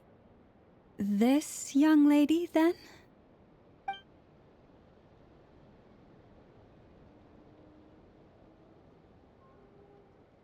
Hey there! Sorry to disturb you, but... are you Miss Nicole? Varka, Knight of Boreas of the Knights of Favonius. Alice might have mentioned me before. Mm-mm. Ah! Have we got the wrong person? Sorry. Well, this is awkward. When I shook my head, I meant, no, Alice hasn't mentioned you before. Huh? Where is this voice coming from? My apologies. For certain reasons, I am unable to speak. This is the only way I can communicate with you. It might take some getting used to, but I hope you can understand. Hey, it's fine. I'm more shocked by the fact that Alice never speaks about me. I mean... As for you two, we have crossed paths twice before, but it is nonetheless a pleasure to finally meet you. It's really you! Thanks for all your guidance in the past! You're quite welcome. This time, things are different. We have reached the unwritten pages of the story. You might say that we stand at the crossroads of fate. Now then, allow me to formally introduce myself. My name is... No, stop! Alice! I can't believe it! I had a whole speech prepared. I'd agonized over every single word. She always picks the worst moments to ruin other people's plans. I'm so sorry about that. Alice took the liberty of devising some bespoke self-introduction magic for each member of the Hexenzirkel. But I could have sworn I deleted all of the triggering conditions for it. How did it bypass everything? Oh gosh, this is so embarrassing. This is a very different side of Nicole than what we're used to. Is she not used to face-to-face interactions? Don't worry about it. We've seen that introduction magic once already, so it wasn't too much of a shock. Please go on, Miss Nicole. We'd love to hear what you have to say, or, well, communicate. Huh? Are they talking to this lady? But... Will you all promise to forget that horrendously embarrassing introduction? Sorry? Embarrassing? When?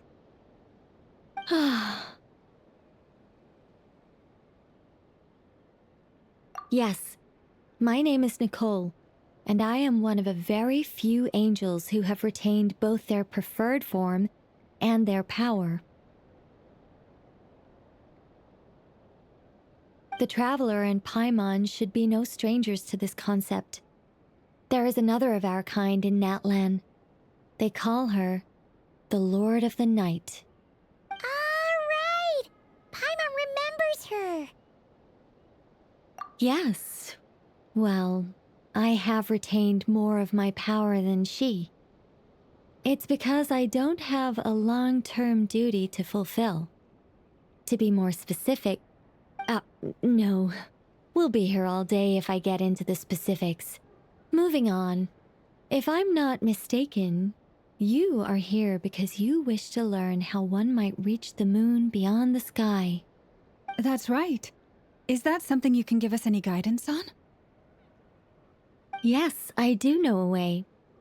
It began with the Hyperboreans, who lived after the War of Funerary Flame. Blank looks.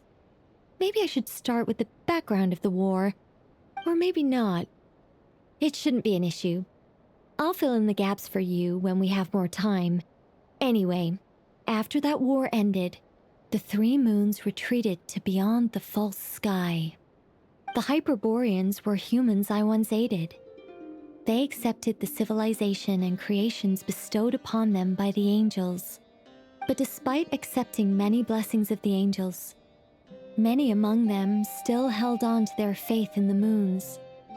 They were reluctant to accept the new order, even after the War of Funerary Flame. They sought to contact the moon goddesses beyond the sky and receive their guidance. But all three had passed away by that point.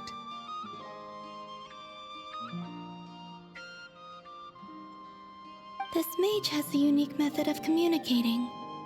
Is she talking about the moons? Yes, but they did not know.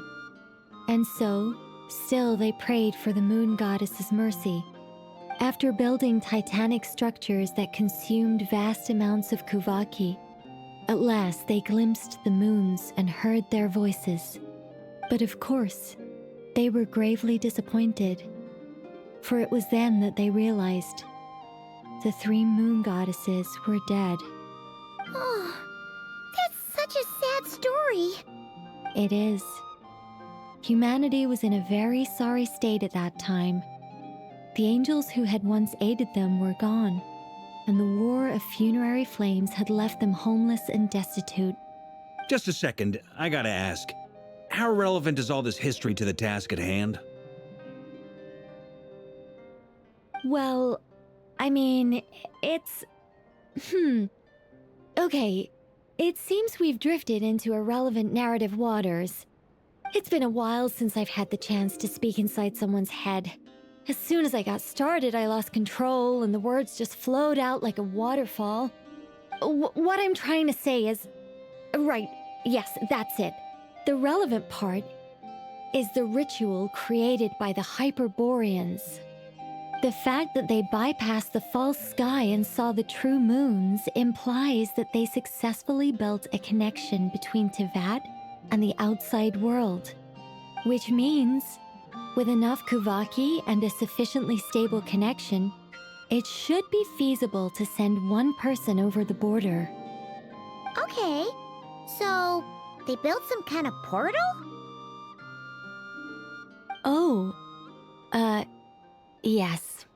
A portal. Yes. Is something wrong? You sound disappointed.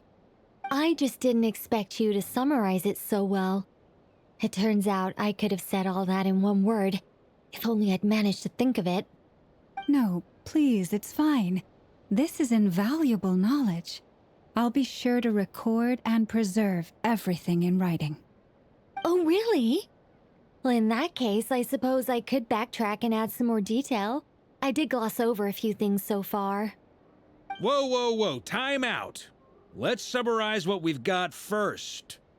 The Hyperboreans were the last ones to use this method, right?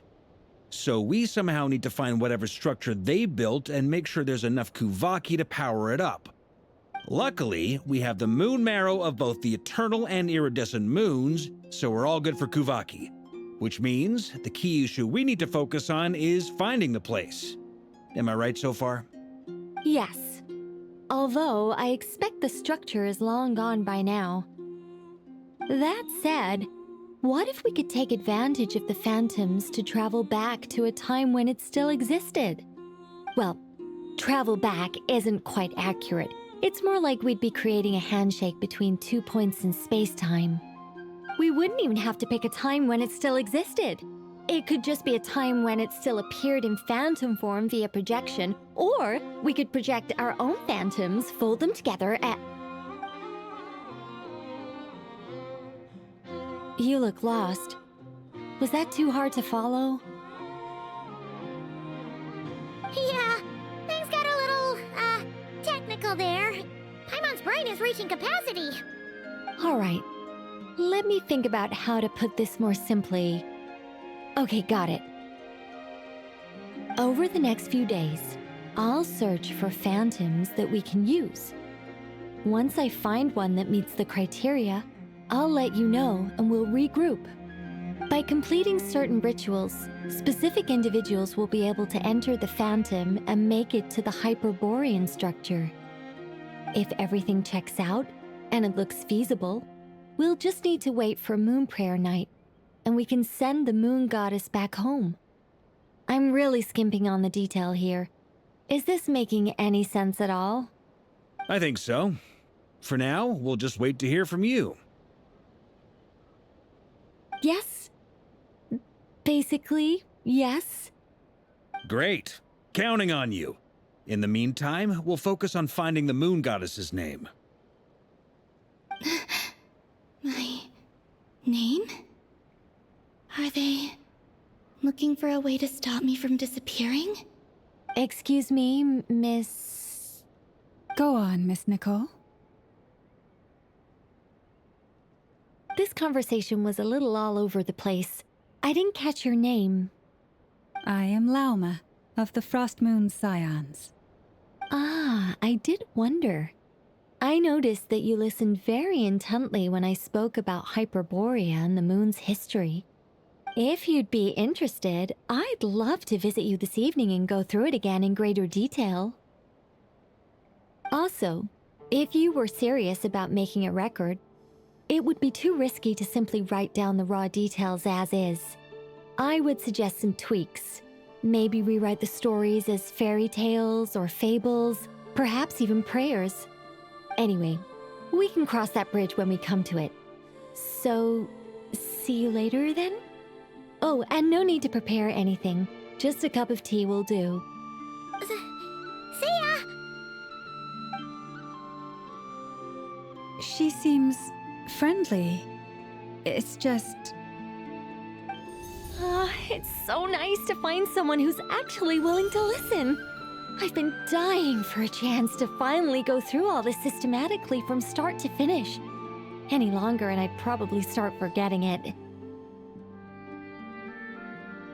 Now Paimon gets why Alice told us to mind our heads.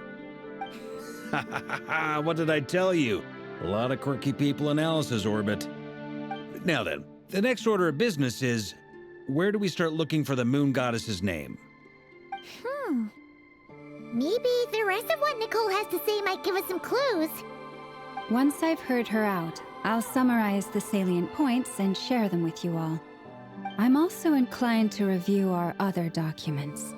Yes, our faith was first established by our Hyperborean ancestors, but many of the more factually accurate records are from after Kutar's birth.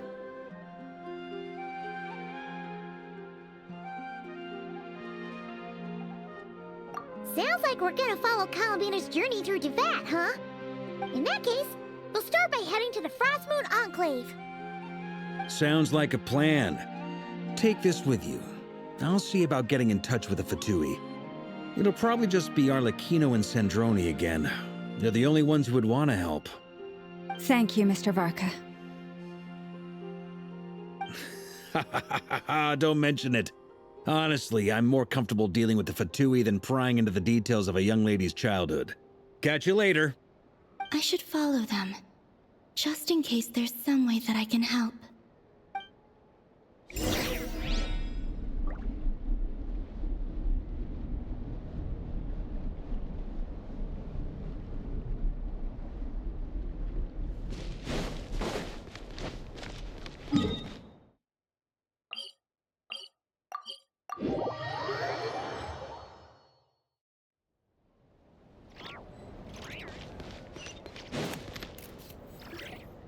A while ago, I took the time to organize all documents in our possession that pertain to Kutar.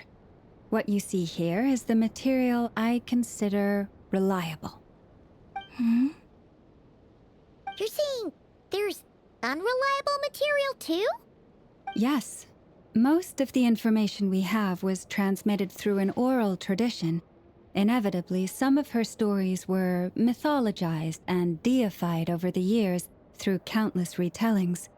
That's why I organized them into reliable and unreliable. There's no sense seeking answers in history unless we can ensure the veracity of the historical record. Makes sense. All right, let's take a look through.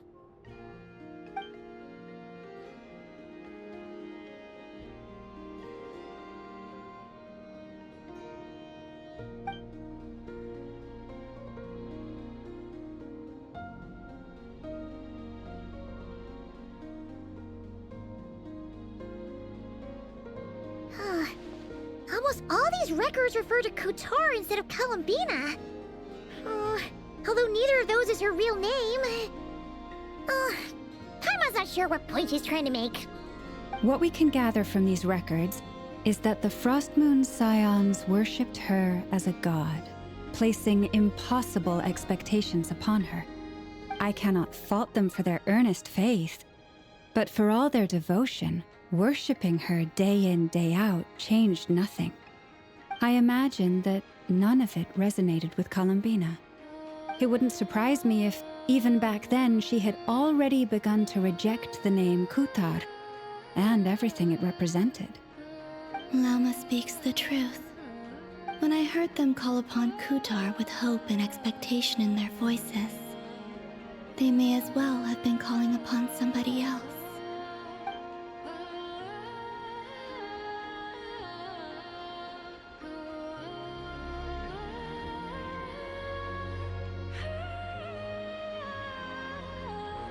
Well, that's a bit complicated.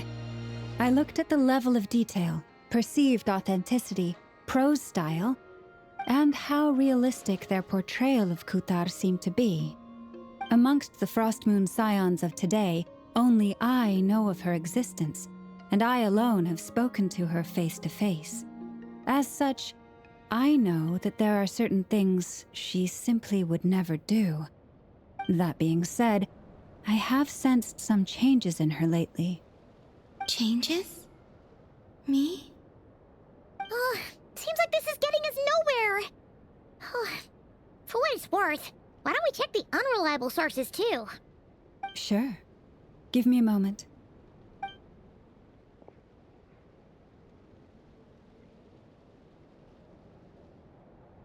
Exerting but a fraction of her divine might, Kutar sheared a great mass from the snow-capped mountain and cast it into the sea, upon whose surface shone the mirror image of the moon. Thus was formed the island of Hisi. Yeah, right. That doesn't even begin to pass the sniff test. The 3 moons are naught but lies through and through. Only one moon has ever shone for us, and Kutar is her name.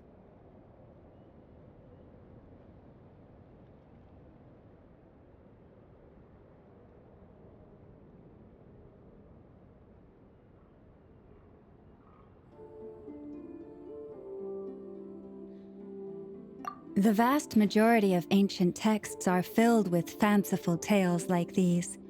I trust you understand my criteria a little better now. Kutar did not speak, merely gazing into the distance in silence. And where her gaze landed, this was her prophecy. Clearly, whoever wrote this text never even met Kutar. Otherwise, they'd know that her eyes are always closed. What about you, Traveler? What are you reading? Come on, let Paimon see. The child wished to build a wooden nest with which to shield a fledgling bird from the cold. But being so young and lacking in strength, the child could not snap the branches from the trees. Kutar was passing by. Upon seeing the child, she summoned forth a Kuhenki, who built a beautiful nest for the child. I remember that. Not knowing the meaning of Kutar's divine intervention, the child dared not to respond, and thus ran home to call their parents. But Kutar was gone. The Moon Chanter declared the event a miracle and took the nest as a relic, placing it on high for all to see. The child was named as one favored by the goddess and was greatly respected amongst the people. Yet, no further miracles were bestowed, and this matter was forgotten in but a few years. Huh. Any thoughts after reading that?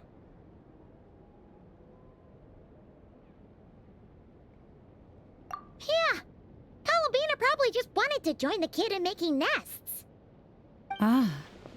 I'd originally considered this a fabrication, because Kutar did not perform any similar actions in subsequent records.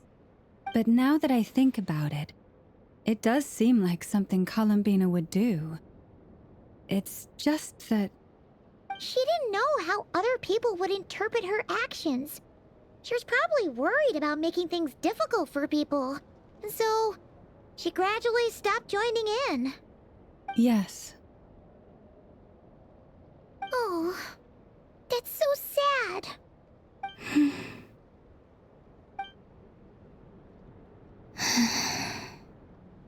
And now, I can make no such gestures of warmth, even if I want to.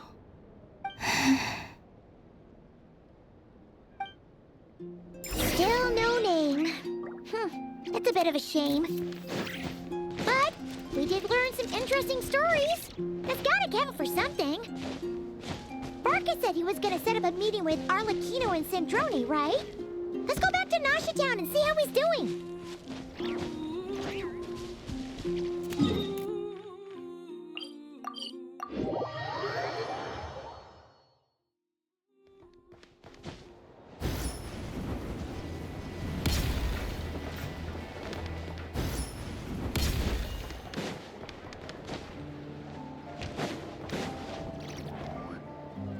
Let's see. There's Varka. Oh, and it's Durin and Albedo too. Yeah, this is pretty much the same place we bumped into each other last time. I convinced them to stick around a little longer. We were all waiting on people, so I figured having a little company would help pass the time. Ah, so you've been waiting for us? Does this mean that you've already arranged things with the Fatui? Sure does. Now you're back, we can go meet up with them together. How'd your investigation at the Frost Moon Enclave go?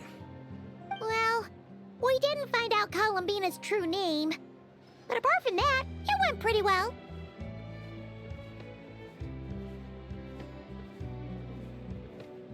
Aha, just as well that I didn't tag along then. I'm sure our moon goddess wouldn't want every man and his dog knowing all about her private life. Still, desperate times, desperate measures, I guess. Someone had to do it. So, Varka was waiting on us, but what about you two?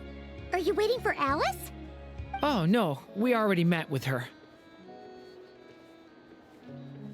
We discussed that experiment I mentioned to you last time. Oh, and she also handed me this communication device. That's right. I understand she informed you about the relationship between the phantom phenomena and Tevat's borders, yes? She wants me to help her with some more experiments on that front. She said that she'll contact me through this device with more information. Ah, I see. Following instructions and making observations. Pretty common research method. Takes me right back to Albedo's lab. Wait, then who exactly are you meeting? Someone you know. Albedo's met him too. But I don't think Miss Lauma or the Grand Master have been introduced. Introductions are overrated, especially in cases like this. It's you! So, it's not like the Academia has prohibitions against going abroad. Also, I applied for leave. I've been writing to Hat Guy since obtaining a human form. I've already brought him up to speed on everything that's been going on in Nod Krai. Hat Guy? Turns out, I actually have heard that name before. Oh? Then why did you react the same way I did? I only knew the name, not the fella. But since we're all here, let's do some introductions for what it's worth. I'm Varka, Grand Master of the Knights of Favonius. Lauma, Moon Chanter of the Frost Moon Scions. And I'm a Driosh from the Vahumana Darshan of the Sumero Academia. Hat Guy. Good to see you again, Mr. Guy. I believe we last saw each other on the boat ride here.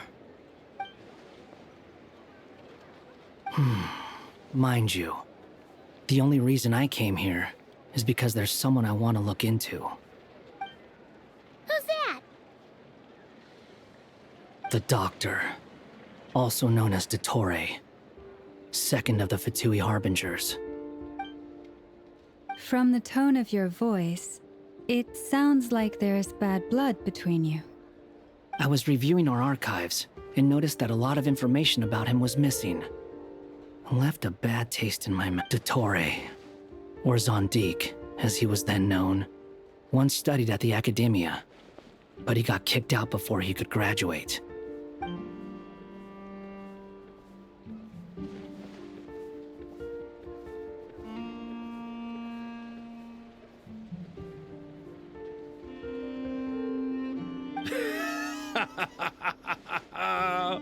So the Harbinger's #2 man is a college dropout? Ah, how embarrassing for them. Last we heard, he was planning something. We actually heard that a few times before, even coming to Nod Krai, but we haven't seen a trace of him since we got here. He only appears when something interests him. For all we know, he might have left already. But the fact he did something here at all is worth noting. It'll fill a couple extra lines in his file. Why does it sound less like a file you're writing and more like a criminal record? Anyway, we were just about to meet 2 of the other Harbingers. Want to come along? You might learn a thing or two about him there. Sure. Even though they're Harbingers, well, they're old acquaintances of ours, so, you know, when you talk to them, try to be... I got it. The Frost Moon Scions' relations with the Fatui remain tense. Forgive me if I do not attend. In that case, we'll continue assisting Miss Alice with her experiments. Good stuff. Everyone's having a fruitful time. All right, we better get going. I'll lead the way.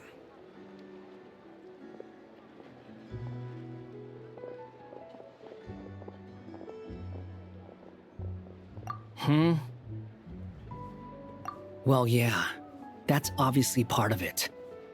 But I'm not the only one who has a score to settle with him.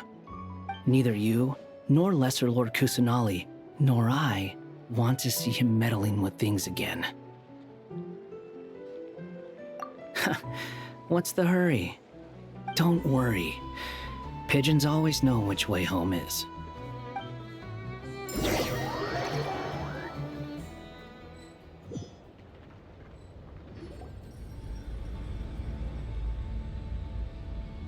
You made it. Who is this? A scholar from Sumeru. They call him Hat Guy. He's an old friend of the Travelers. Wait, this is the Academia representative you wrote about? He doesn't exactly look the part. I believe this will prove my identity. You'll notice it bears the seal of the Sanctuary of Surasthana. Well, what do you know? So it does. All right then. My mistake. It's fine. I expected as much. What? So as I mentioned in my letter, the Academia's got... But this matter remains top secret.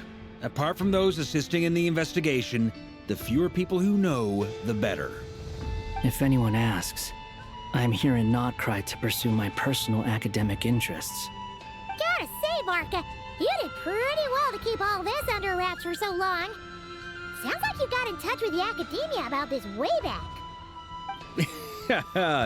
you flatter me.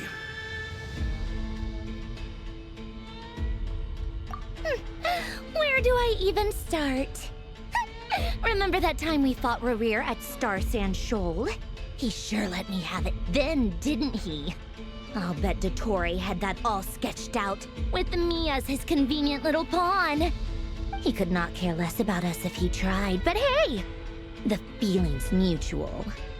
Does Dottore really strike you as the sort who values his relationships with his colleagues? Fair point. Definitely not. Which is why I always keep my guard up whenever he starts making suspicious moves.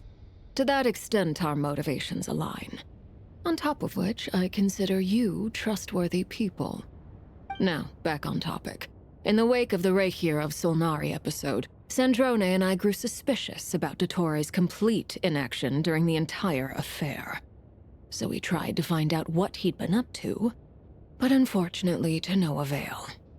He never lets anyone in on his plans. The more he cares about something, the more secretive he gets. Indeed. Perhaps he believes that by keeping a low profile, he can avoid trouble. But that trick isn't going to work on his colleagues. Yeah, I mean, he's been researching the ancient moon's remnants. And he's been trying to get his paws on the moon marrows. Only an idiot would believe he doesn't have something more planned. With this in mind, I returned to Snezhnaya and relayed my thoughts to Her Majesty the Tsaritsa, entreating her to have him recalled. That's pretty direct. Did the Tsaritsa agree? Yes. I made it abundantly clear that the Fatui's business in Nod Krai is almost concluded, and we do not need 3 harbingers in this territory. Her Majesty concurred. Accordingly, Dottore has returned at her orders. I imagine he is continuing with experiments, which no one besides he would ever have any interest in. Common sense might mean nothing to him, but he's not stupid. He knows that no good can come from opposing the Tsaritsa. Smarts alone won't get him all the way. He needs the Rooster's resources and Regrator's Mora, both of which the Tsaritsa can strip from him by waggling a finger. But doesn't he have a track record of publicly following orders while going against them in private? He probably has it down to a fine art by now. Wouldn't put it past him. We worked together on a research project once. Only briefly, but it was enough to show me that we're fundamentally different people. He has no interest in doing things methodically, stage by stage. His thoughts jump all over the place, and the moment his curiosity is satisfied, or he gets the results he wants, he disappears. The only similarity we share is that, once we set our minds on doing something, we will see it done, whatever it takes. Well, we definitely saw some of that in your battle with Rerir. You got so competitive. Ugh, do not remind me. Then I believe we all concur. Dottore will not simply give up. Fantastic. Now this is turning into a whole day of unpleasant memories. Ugh. Are you talking about the moon marrow stuff? He also strikes me as the kind of person to disregard experimental regulations, ruin all the equipment, and go way over budget. Then leave the first person he can find to deal with the fallout. Exactly. This one time, he was running some high-temperature experiment and the substance exploded. But does he care? No! He orders his subordinates to open the device so he can observe the results, which causes the gas inside to leak out. That gas was poisonous! If I hadn't been there, who knows how many people might have died? And after all that, he left while I was still cleaning up after his mess. What a waste of time, he said. Waste of time? The nerve! He wasted my time! You've been bottling that up for a while, huh? Hat guy, I must say, you seem awfully familiar with internal Fatui affairs. Especially when it comes to Dottore. Thank you, Lady Harbingers, for providing such valuable information. I have no other questions for now, so I'll be on my way. Wait, what? You're just gonna leave? You're welcome to join if you want. Ugh. Just when Paimon thought he'd finally mellowed out. He makes quite the impression. I'll say. I've met tons of headstrong people, but not many of them would join me in bad-mouthing Dottore. Anyway, back to the main agenda. Barca, you said that Columbina has gone missing? Or rather, disappeared. Yeah. We're working on building a connection between her and this world. The simplest method is to find out her real name. I've actually asked her that question before, but she said she didn't know. Considering our relationship, I doubt she was lying to me.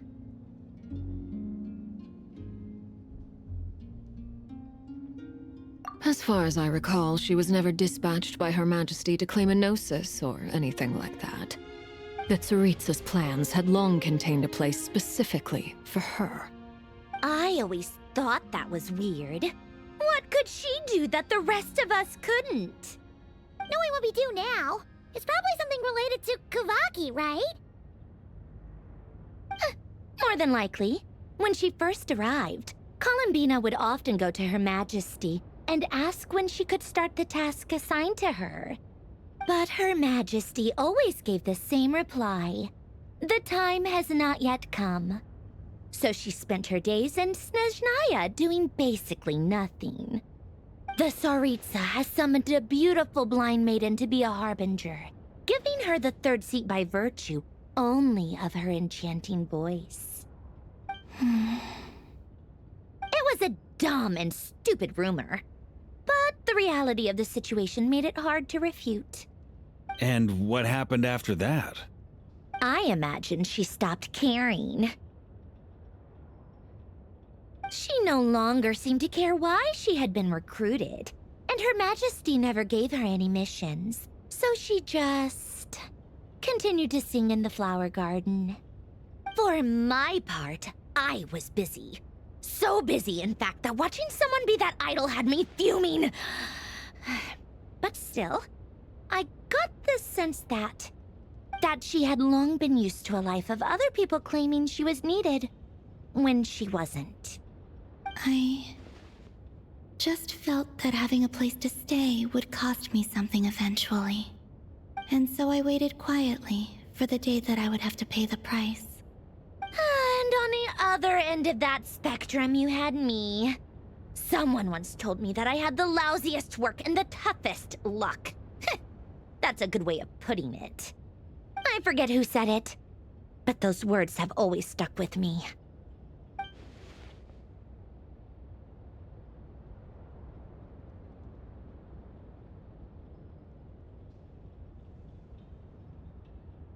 But you've done your job exceptionally well all this time. Because at heart, you were— What is it? Something come to mind? That makes sense. Nothing screams you are needed like your name shouted from across the town. Well, good luck with it. But if you ask me, Columbina is still the most shoutable name. I'm just so used to it now, after all the arguments we've had. I can't be bothered trying to remember another name for her. Nor I. Sandrone. Harlequino.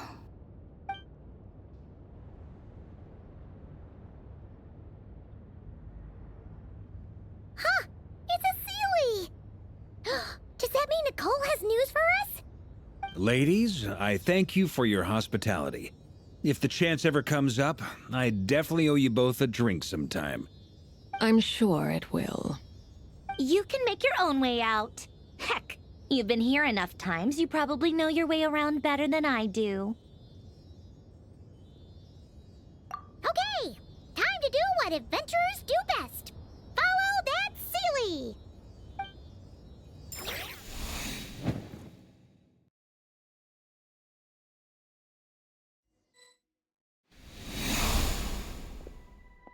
Here you are.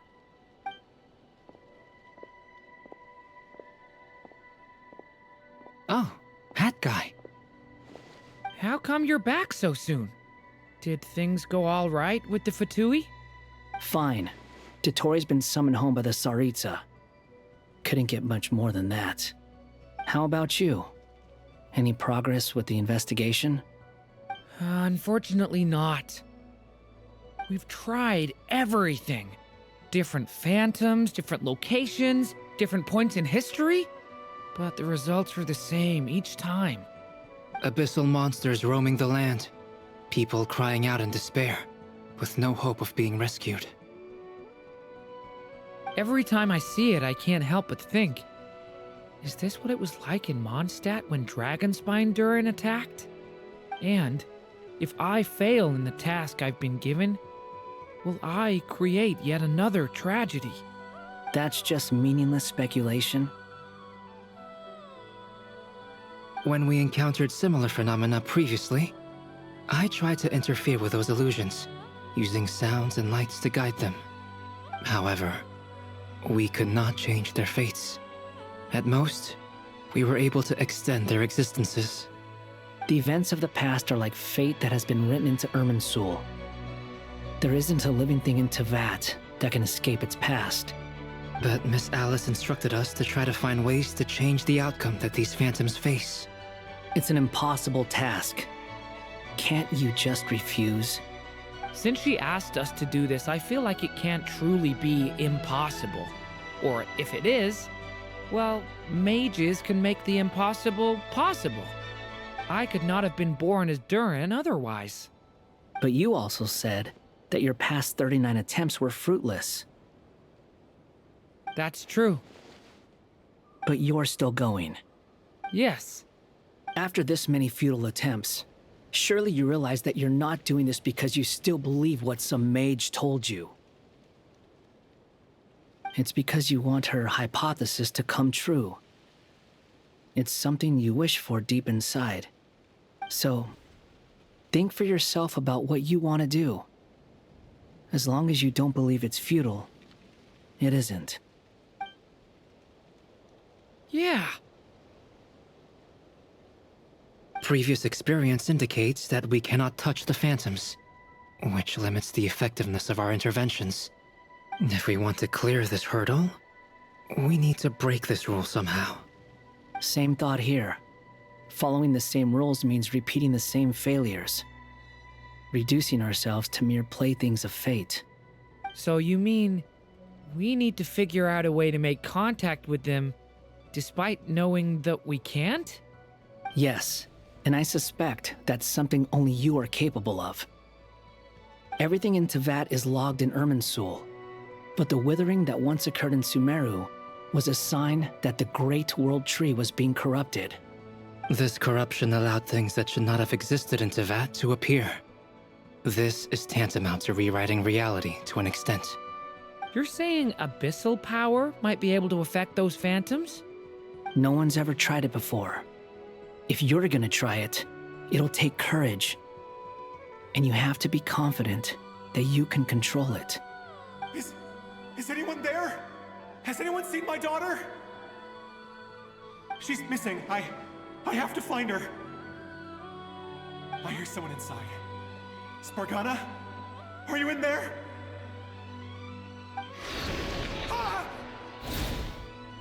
If If I can use my abyssal powers to warn him that there is danger here, maybe it'll change his decision. Maybe he'll stay away. Yes. The important thing is not the nature of the power, but rather how you use it. To intimidate and obstruct. Sounds about right for the Abyss. Well, let me try. I should be able to influence that thing. Have you seen a little girl? What? This isn't the time for that! Just run!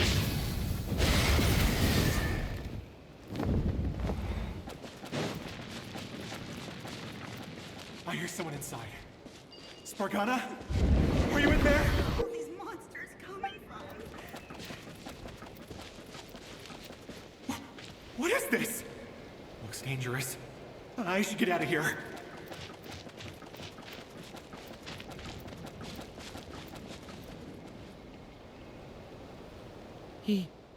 He really left. Ha! We did it! Don't celebrate too soon. Follow him. See what he does next. Monsters approaching from the front. You need to stop them and create an opportunity for him to hide.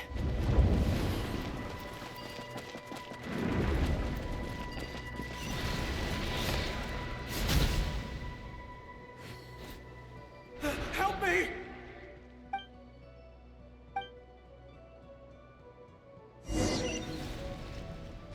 Monsters approaching from the front. You need to stop them and create an opportunity for him to hide.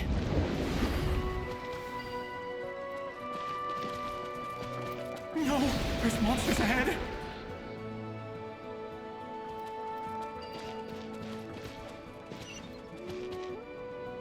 Wait, is that the barrier I saw earlier? Why is it appearing now? It's as if someone's controlling it.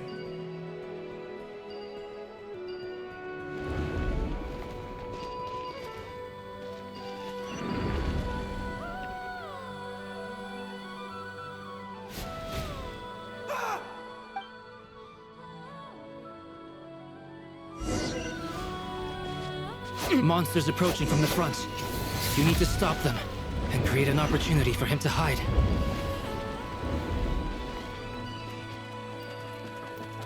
No! There's monsters ahead!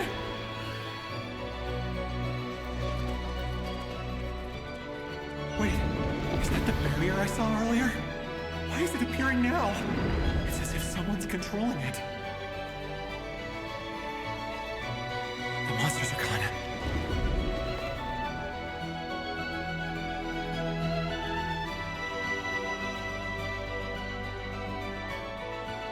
The barrier's gone too. How odd. Anyway, I guess I'll keep going. Quickly, let's keep up.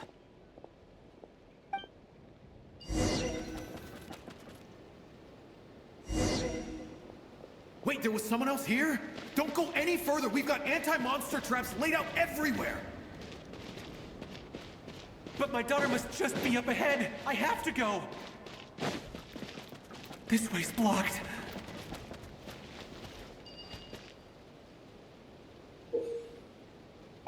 Ah!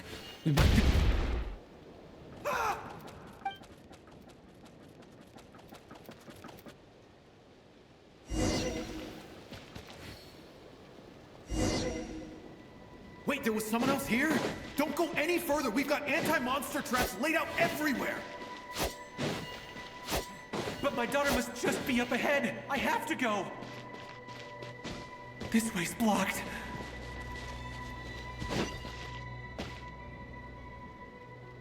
We might be able to use the explosives over there, but we need to take care not to hurt him. I'll use the barrier to keep him at a safe distance. This barrier seems to be helping me somehow. Hey, hey, wake up! Oh, no good. Gotta keep moving ahead.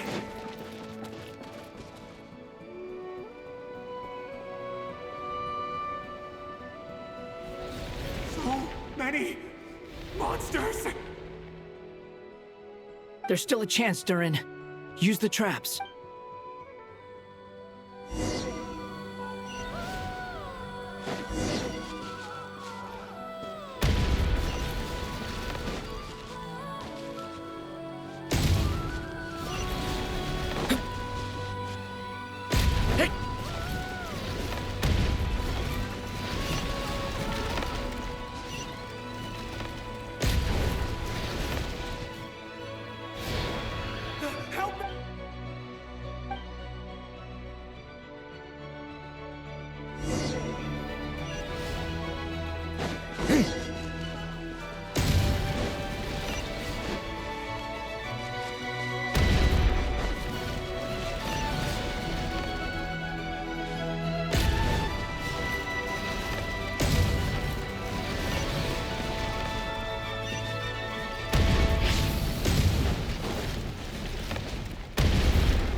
This is a new development. We might just be able to save this person.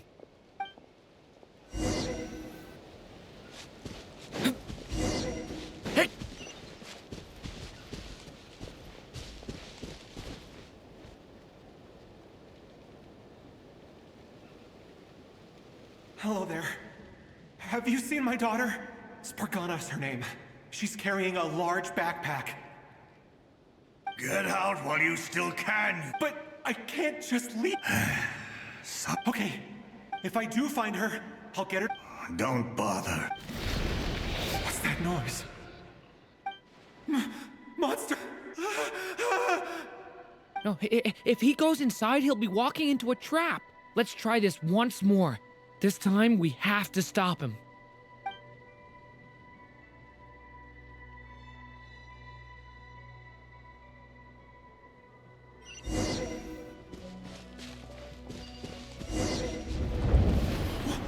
Why? How will I know where Spargana's gone like this? You know what? I'll trust this strange barrier. It's got me this far after all.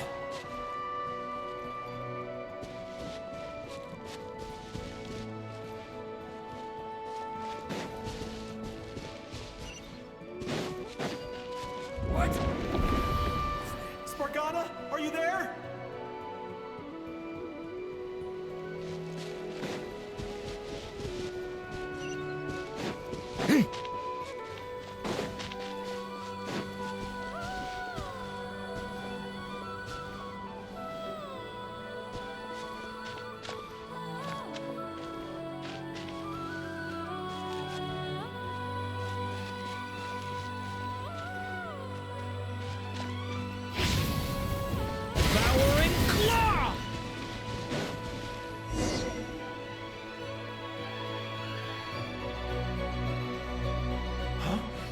That's...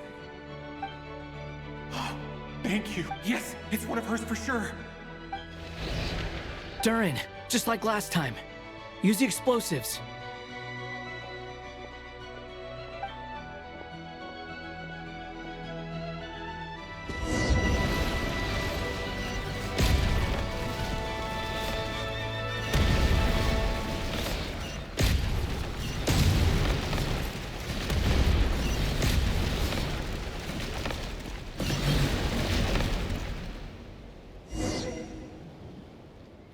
It won't work.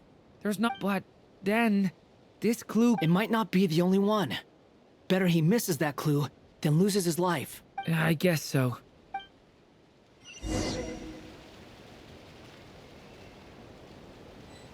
Stop him, Durin. We can't let him get any further in. That's my daughter's book! She's passed this way! Why? Why won't you let me go in? I've searched and searched and searched just for this! But how will I find her without any clues? I no longer have any...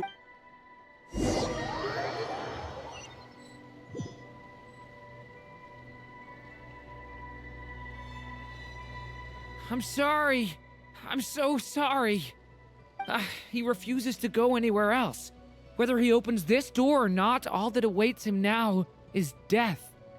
We couldn't change his fate. Albedo? Hat guy, let's try one more time. I don't know how we're gonna do this, but I don't want to give up either.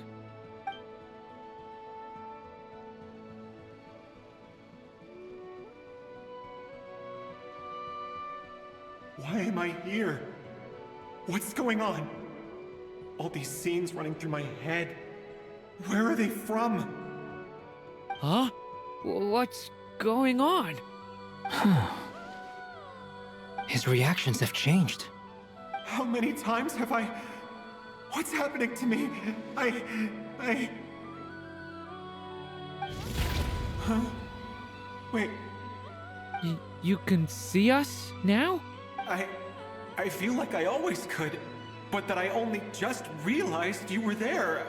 I'm sorry, I don't know how to describe what I'm feeling, but you were the ones guiding me. I haven't done anything yet, but those monsters, I won't find my daughter. In fact, I'll ultimately die. No, it isn't. Yes, it is. Even so, we're trying to find a way out of this. You've not seen my daughter either, have you? It seems she really isn't here.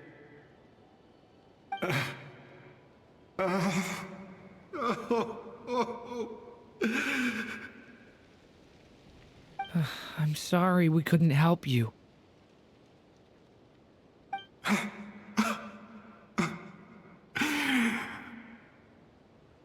I'm just tired. Maybe this is destiny. Maybe it doesn't matter how hard I search. How long do I have left? Experience says 15 to 20 minutes. 15 to 20. Thank you for all your help. Let's rest a while. Now's not the time for you to start pitying us. It's not pity. I'm just realizing that I've only got 10 or so minutes left. You know?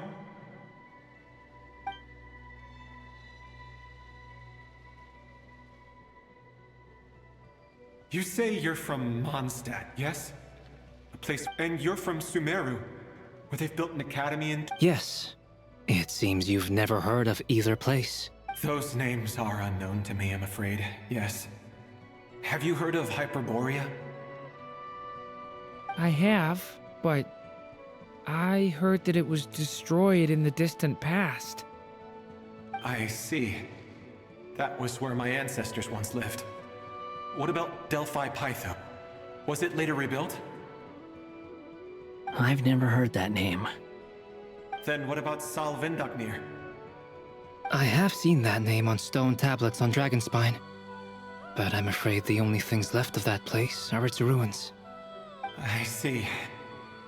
Sure enough, there was no way to turn this around, huh? I'm sorry. I was the one who asked to chat, but it seems like we're too many ages apart. There's barely any common ground to start from. It's all right. We did hear something new, at least. From how you speak of your lives, things must be going all right for you, I guess. They are. Mondstadt is a place of freedom and happiness. There's a lot of good people in the church and the Knights of Favonius, and even outsiders find that it's an easy place to feel at home. We have festivals a few times a year. Everyone gets together to drink, sing, and be merry. Sumeru is a lot more uptight. Not really the kind of place where you can relax. It's a nation fraught with problems wherever you look. But if all you want in life is to seek knowledge, I guess it's pretty much paradise. That's wonderful. In other words, after this all-devouring black tide passed, humanity did not merely avoid extinction, but rose to build prosperous civilizations anew. I mean, I can see you all right now. That must mean the future isn't a total mess, right? That's true. Well, time's almost up. Let's part ways, I think. Might be best if you don't waste too much time on me. The chances are slim, I know, but I'd like to spend these last few minutes looking for Spargana. If things work out, I'd love to tell her about what I've heard. May we meet again. Well, or not, most probably. In that...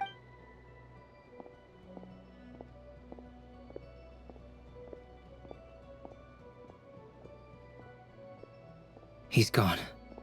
In a few minutes, he will meet the end that was his to begin with. The ending of this tale did not change, but I believe that we've just made the most progress we have yet. May your wishes come true. If only it were so simple. Hat guy, could I ask you a question? You've never talked about your past. It seems complicated, and it weighs heavily on you, too. Would you be willing to tell me about it? I mean, sometimes it's better to get things out in the open. Take that guy we try to help, for instance. At least he said goodbye with a smile, right?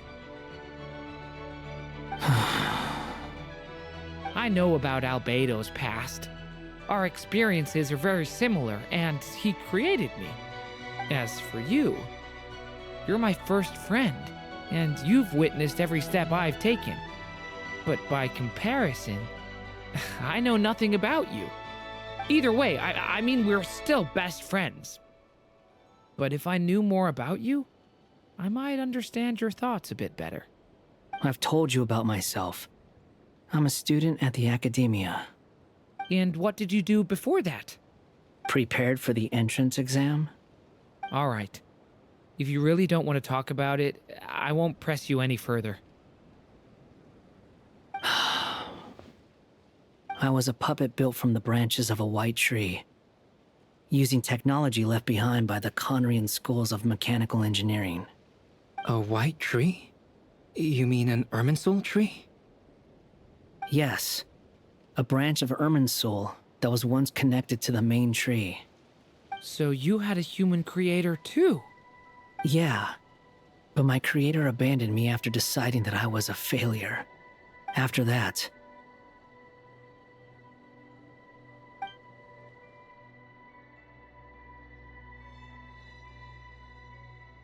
Durin.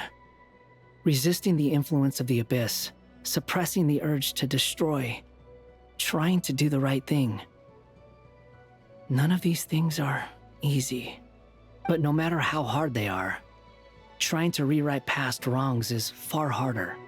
You asked me if you would create a new tragedy if you failed. I told you there was no point speculating about that. But the real answer is, yes, you absolutely will. Hat guy. But at least you've got people here to help steer you away from the wrong path. So, just keep aiming towards the light. I will. I promise.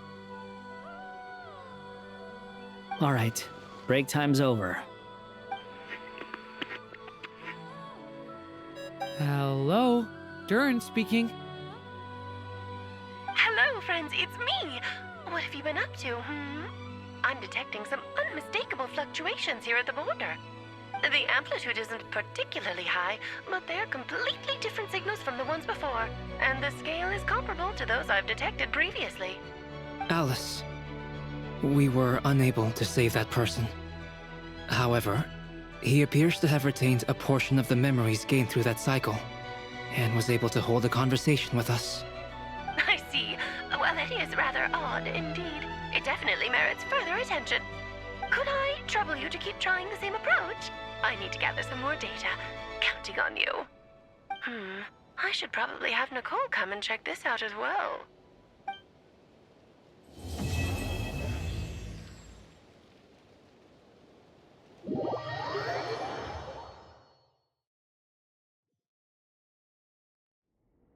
There you are. I was worried you might stop to collect treasure chests opened by the Seelie along the way. It would have taken you so much longer to get here. Another conversation I cannot hear. I am delighted to see that you understand what takes priority, and that your adventurer's instinct has not swayed your resolve. Really, I must applaud you for it. You should know. Okay, I'll try and keep it short. My senses are telling me that this is where we shall find the entrance to the ruins. Oh, cool! Well, what are we waiting for? Let's open it up and see! Patience. This was a sanctuary of great importance to the Hyperboreans. A special process is required to open the gate. Oh! Like the place that housed the Eternal Moon's marrow?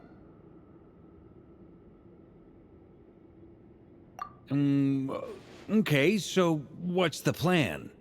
Need us to do anything? And just the short version, if you can. Ah. Alright then. I was planning to start with some background on the invention of these techniques. Are you sure you don't want to hear it? It's quite informative. Remember what you were saying about priorities? Fine. Simply put, we need 3 human representatives to successfully undergo a process of Kuvaki resonance. Think of it as a test from the 3 moon goddesses to see if the entrants are qualified, with the most recognizable qualification being Kuvaki. Pretty sure Lauma would ace that test. Oh, wait. But we need 3 people. I also have no doubt that the Moon Chanter would be qualified. But we would need 2 other people with the same constitution. Therefore, the most feasible method is not so much to follow the rules, but to figure out how the test functions and find a workaround. I've done some research, and it turns out the mechanism is rather crude. We'll simply need humans to stand before it who have sufficient Kuvaki energy within them. I'm with you so far. How do we get the Kuvaki in them? The easiest way would be transfusion. Take some Kuvaki from Nod Krai's soil, put it into the bloodstream, and get it circulating in the body. So we're going to cheat on the test? Precisely.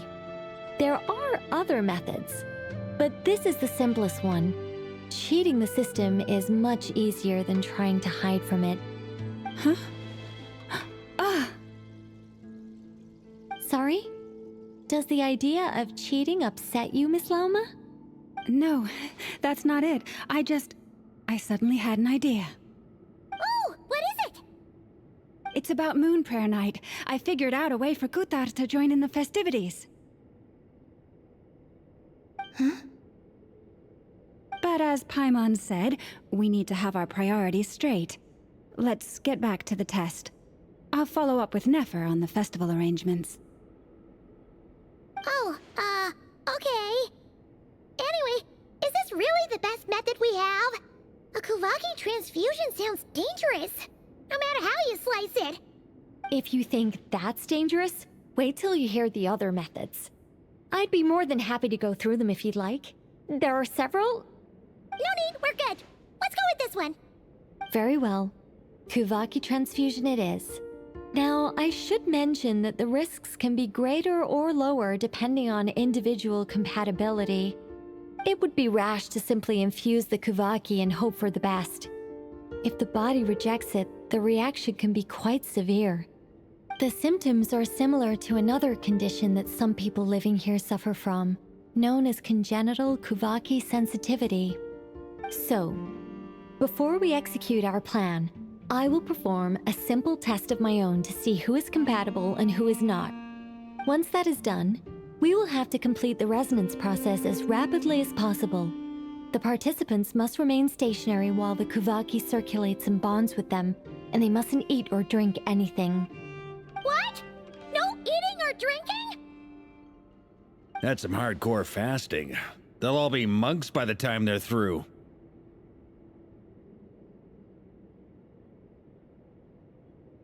"3 days. Oh, it's so long! And we still need to find 2 more people who are not just compatible, but also willing to volunteer. Fasting? What are they talking about? Really? Don't you want to think this through? Haha, count me in too. 3 days without food? I can handle that. Miss Nicole has made it clear that this is the easiest way. The way I see it, there's nothing else to discuss. It's time to step up. Yeah, you're right. In that case, Paimon volunteers to be captain of logistics. She'll keep the fires lit and grab some spare clothes to keep you comfortable. Then we'll start with you first, Traveler. Please step forward.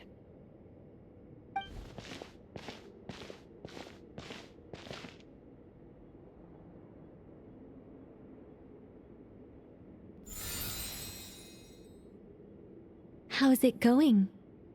Do you feel anything?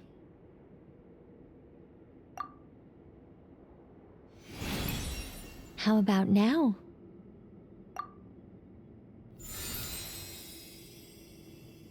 And now?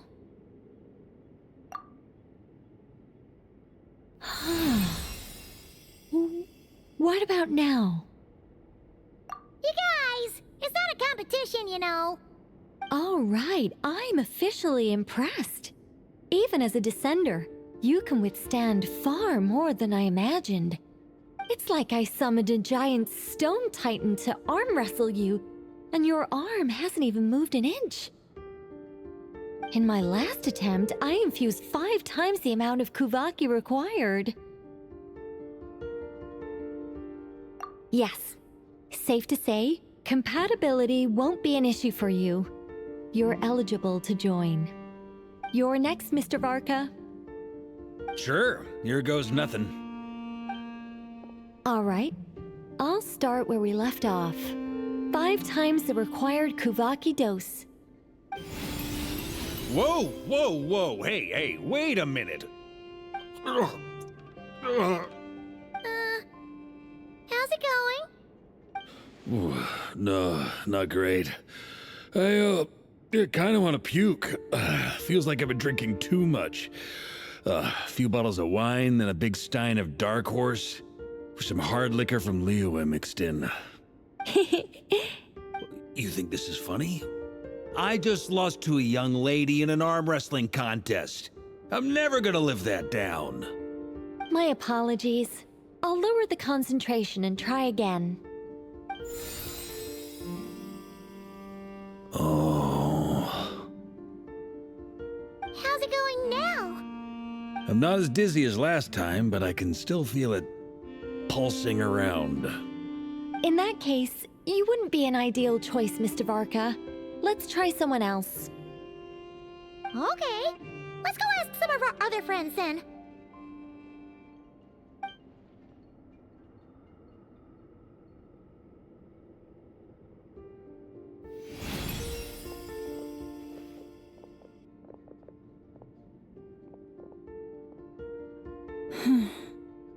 No surprises here, Miss Moonchanter.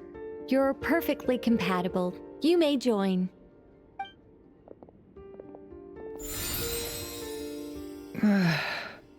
I'm getting a slight headache. Shame.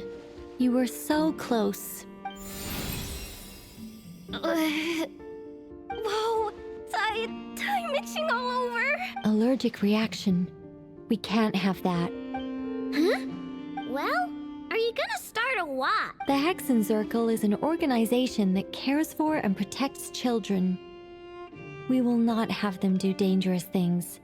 Not even tests.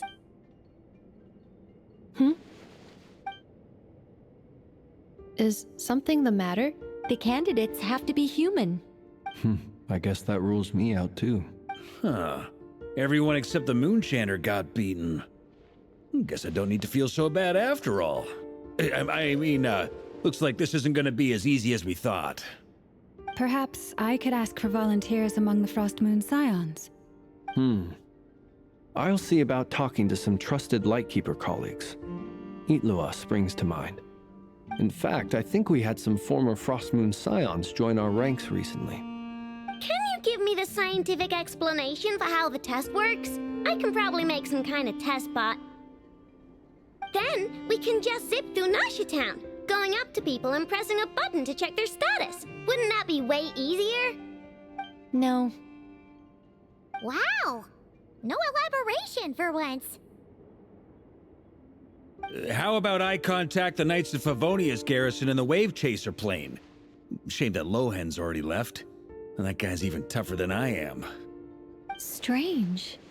The moon goddess is clearly revered by many people. So why is she on the brink of disappearing? She mentioned that the world has rejected her from the very beginning.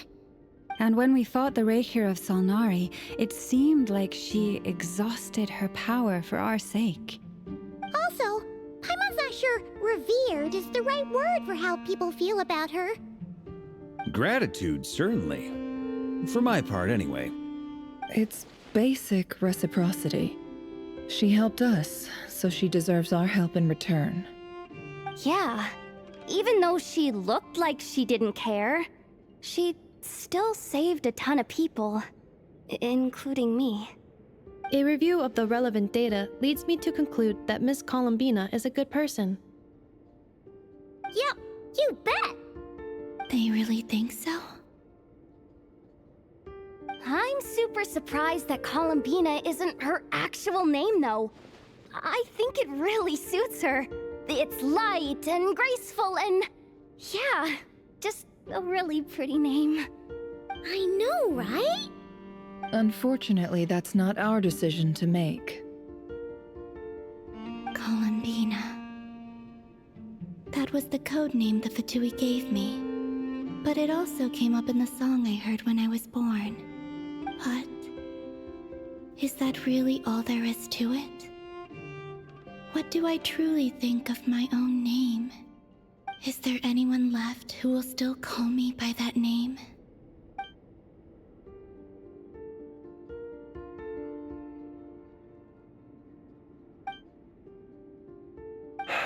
Moon Prayer Night is getting closer by the day. We're running out of time. We need to look for other candidates. Then allow me to try. Huh? What are you doing here? You contacted your friends via the Adventurers Guild. Sandrone has been keeping an eye out for something like that, so she informed me. Since I have the ability to accommodate a moon marrow, I should prove to be a suitable candidate. Arlecchino. When can we begin? I see. We can begin right away.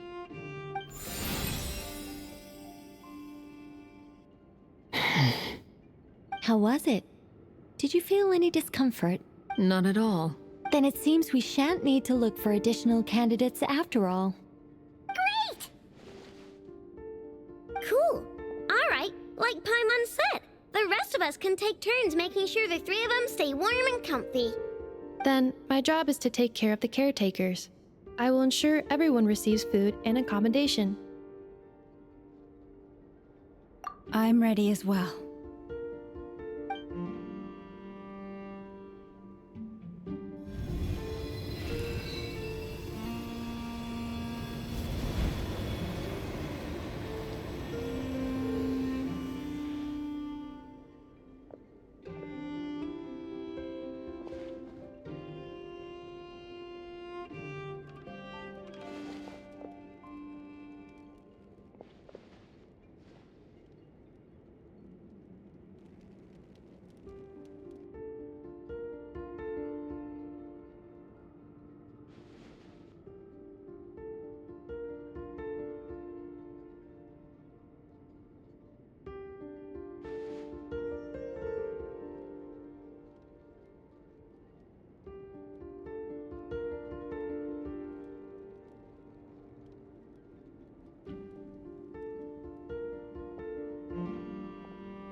The work is done. The sacred scroll shut. The stars grow dim, the people silent. The white sun sets, the silver moon rises. O path to the temple, appear now before us.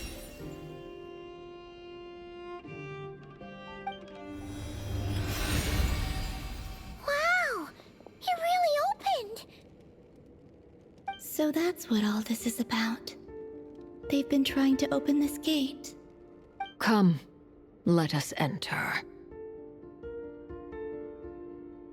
It might be best to eat something first. Take care to chew properly and swallow slowly. It will give your body time to readjust to the digestion process. They will head in soon. They will need to enter this gate.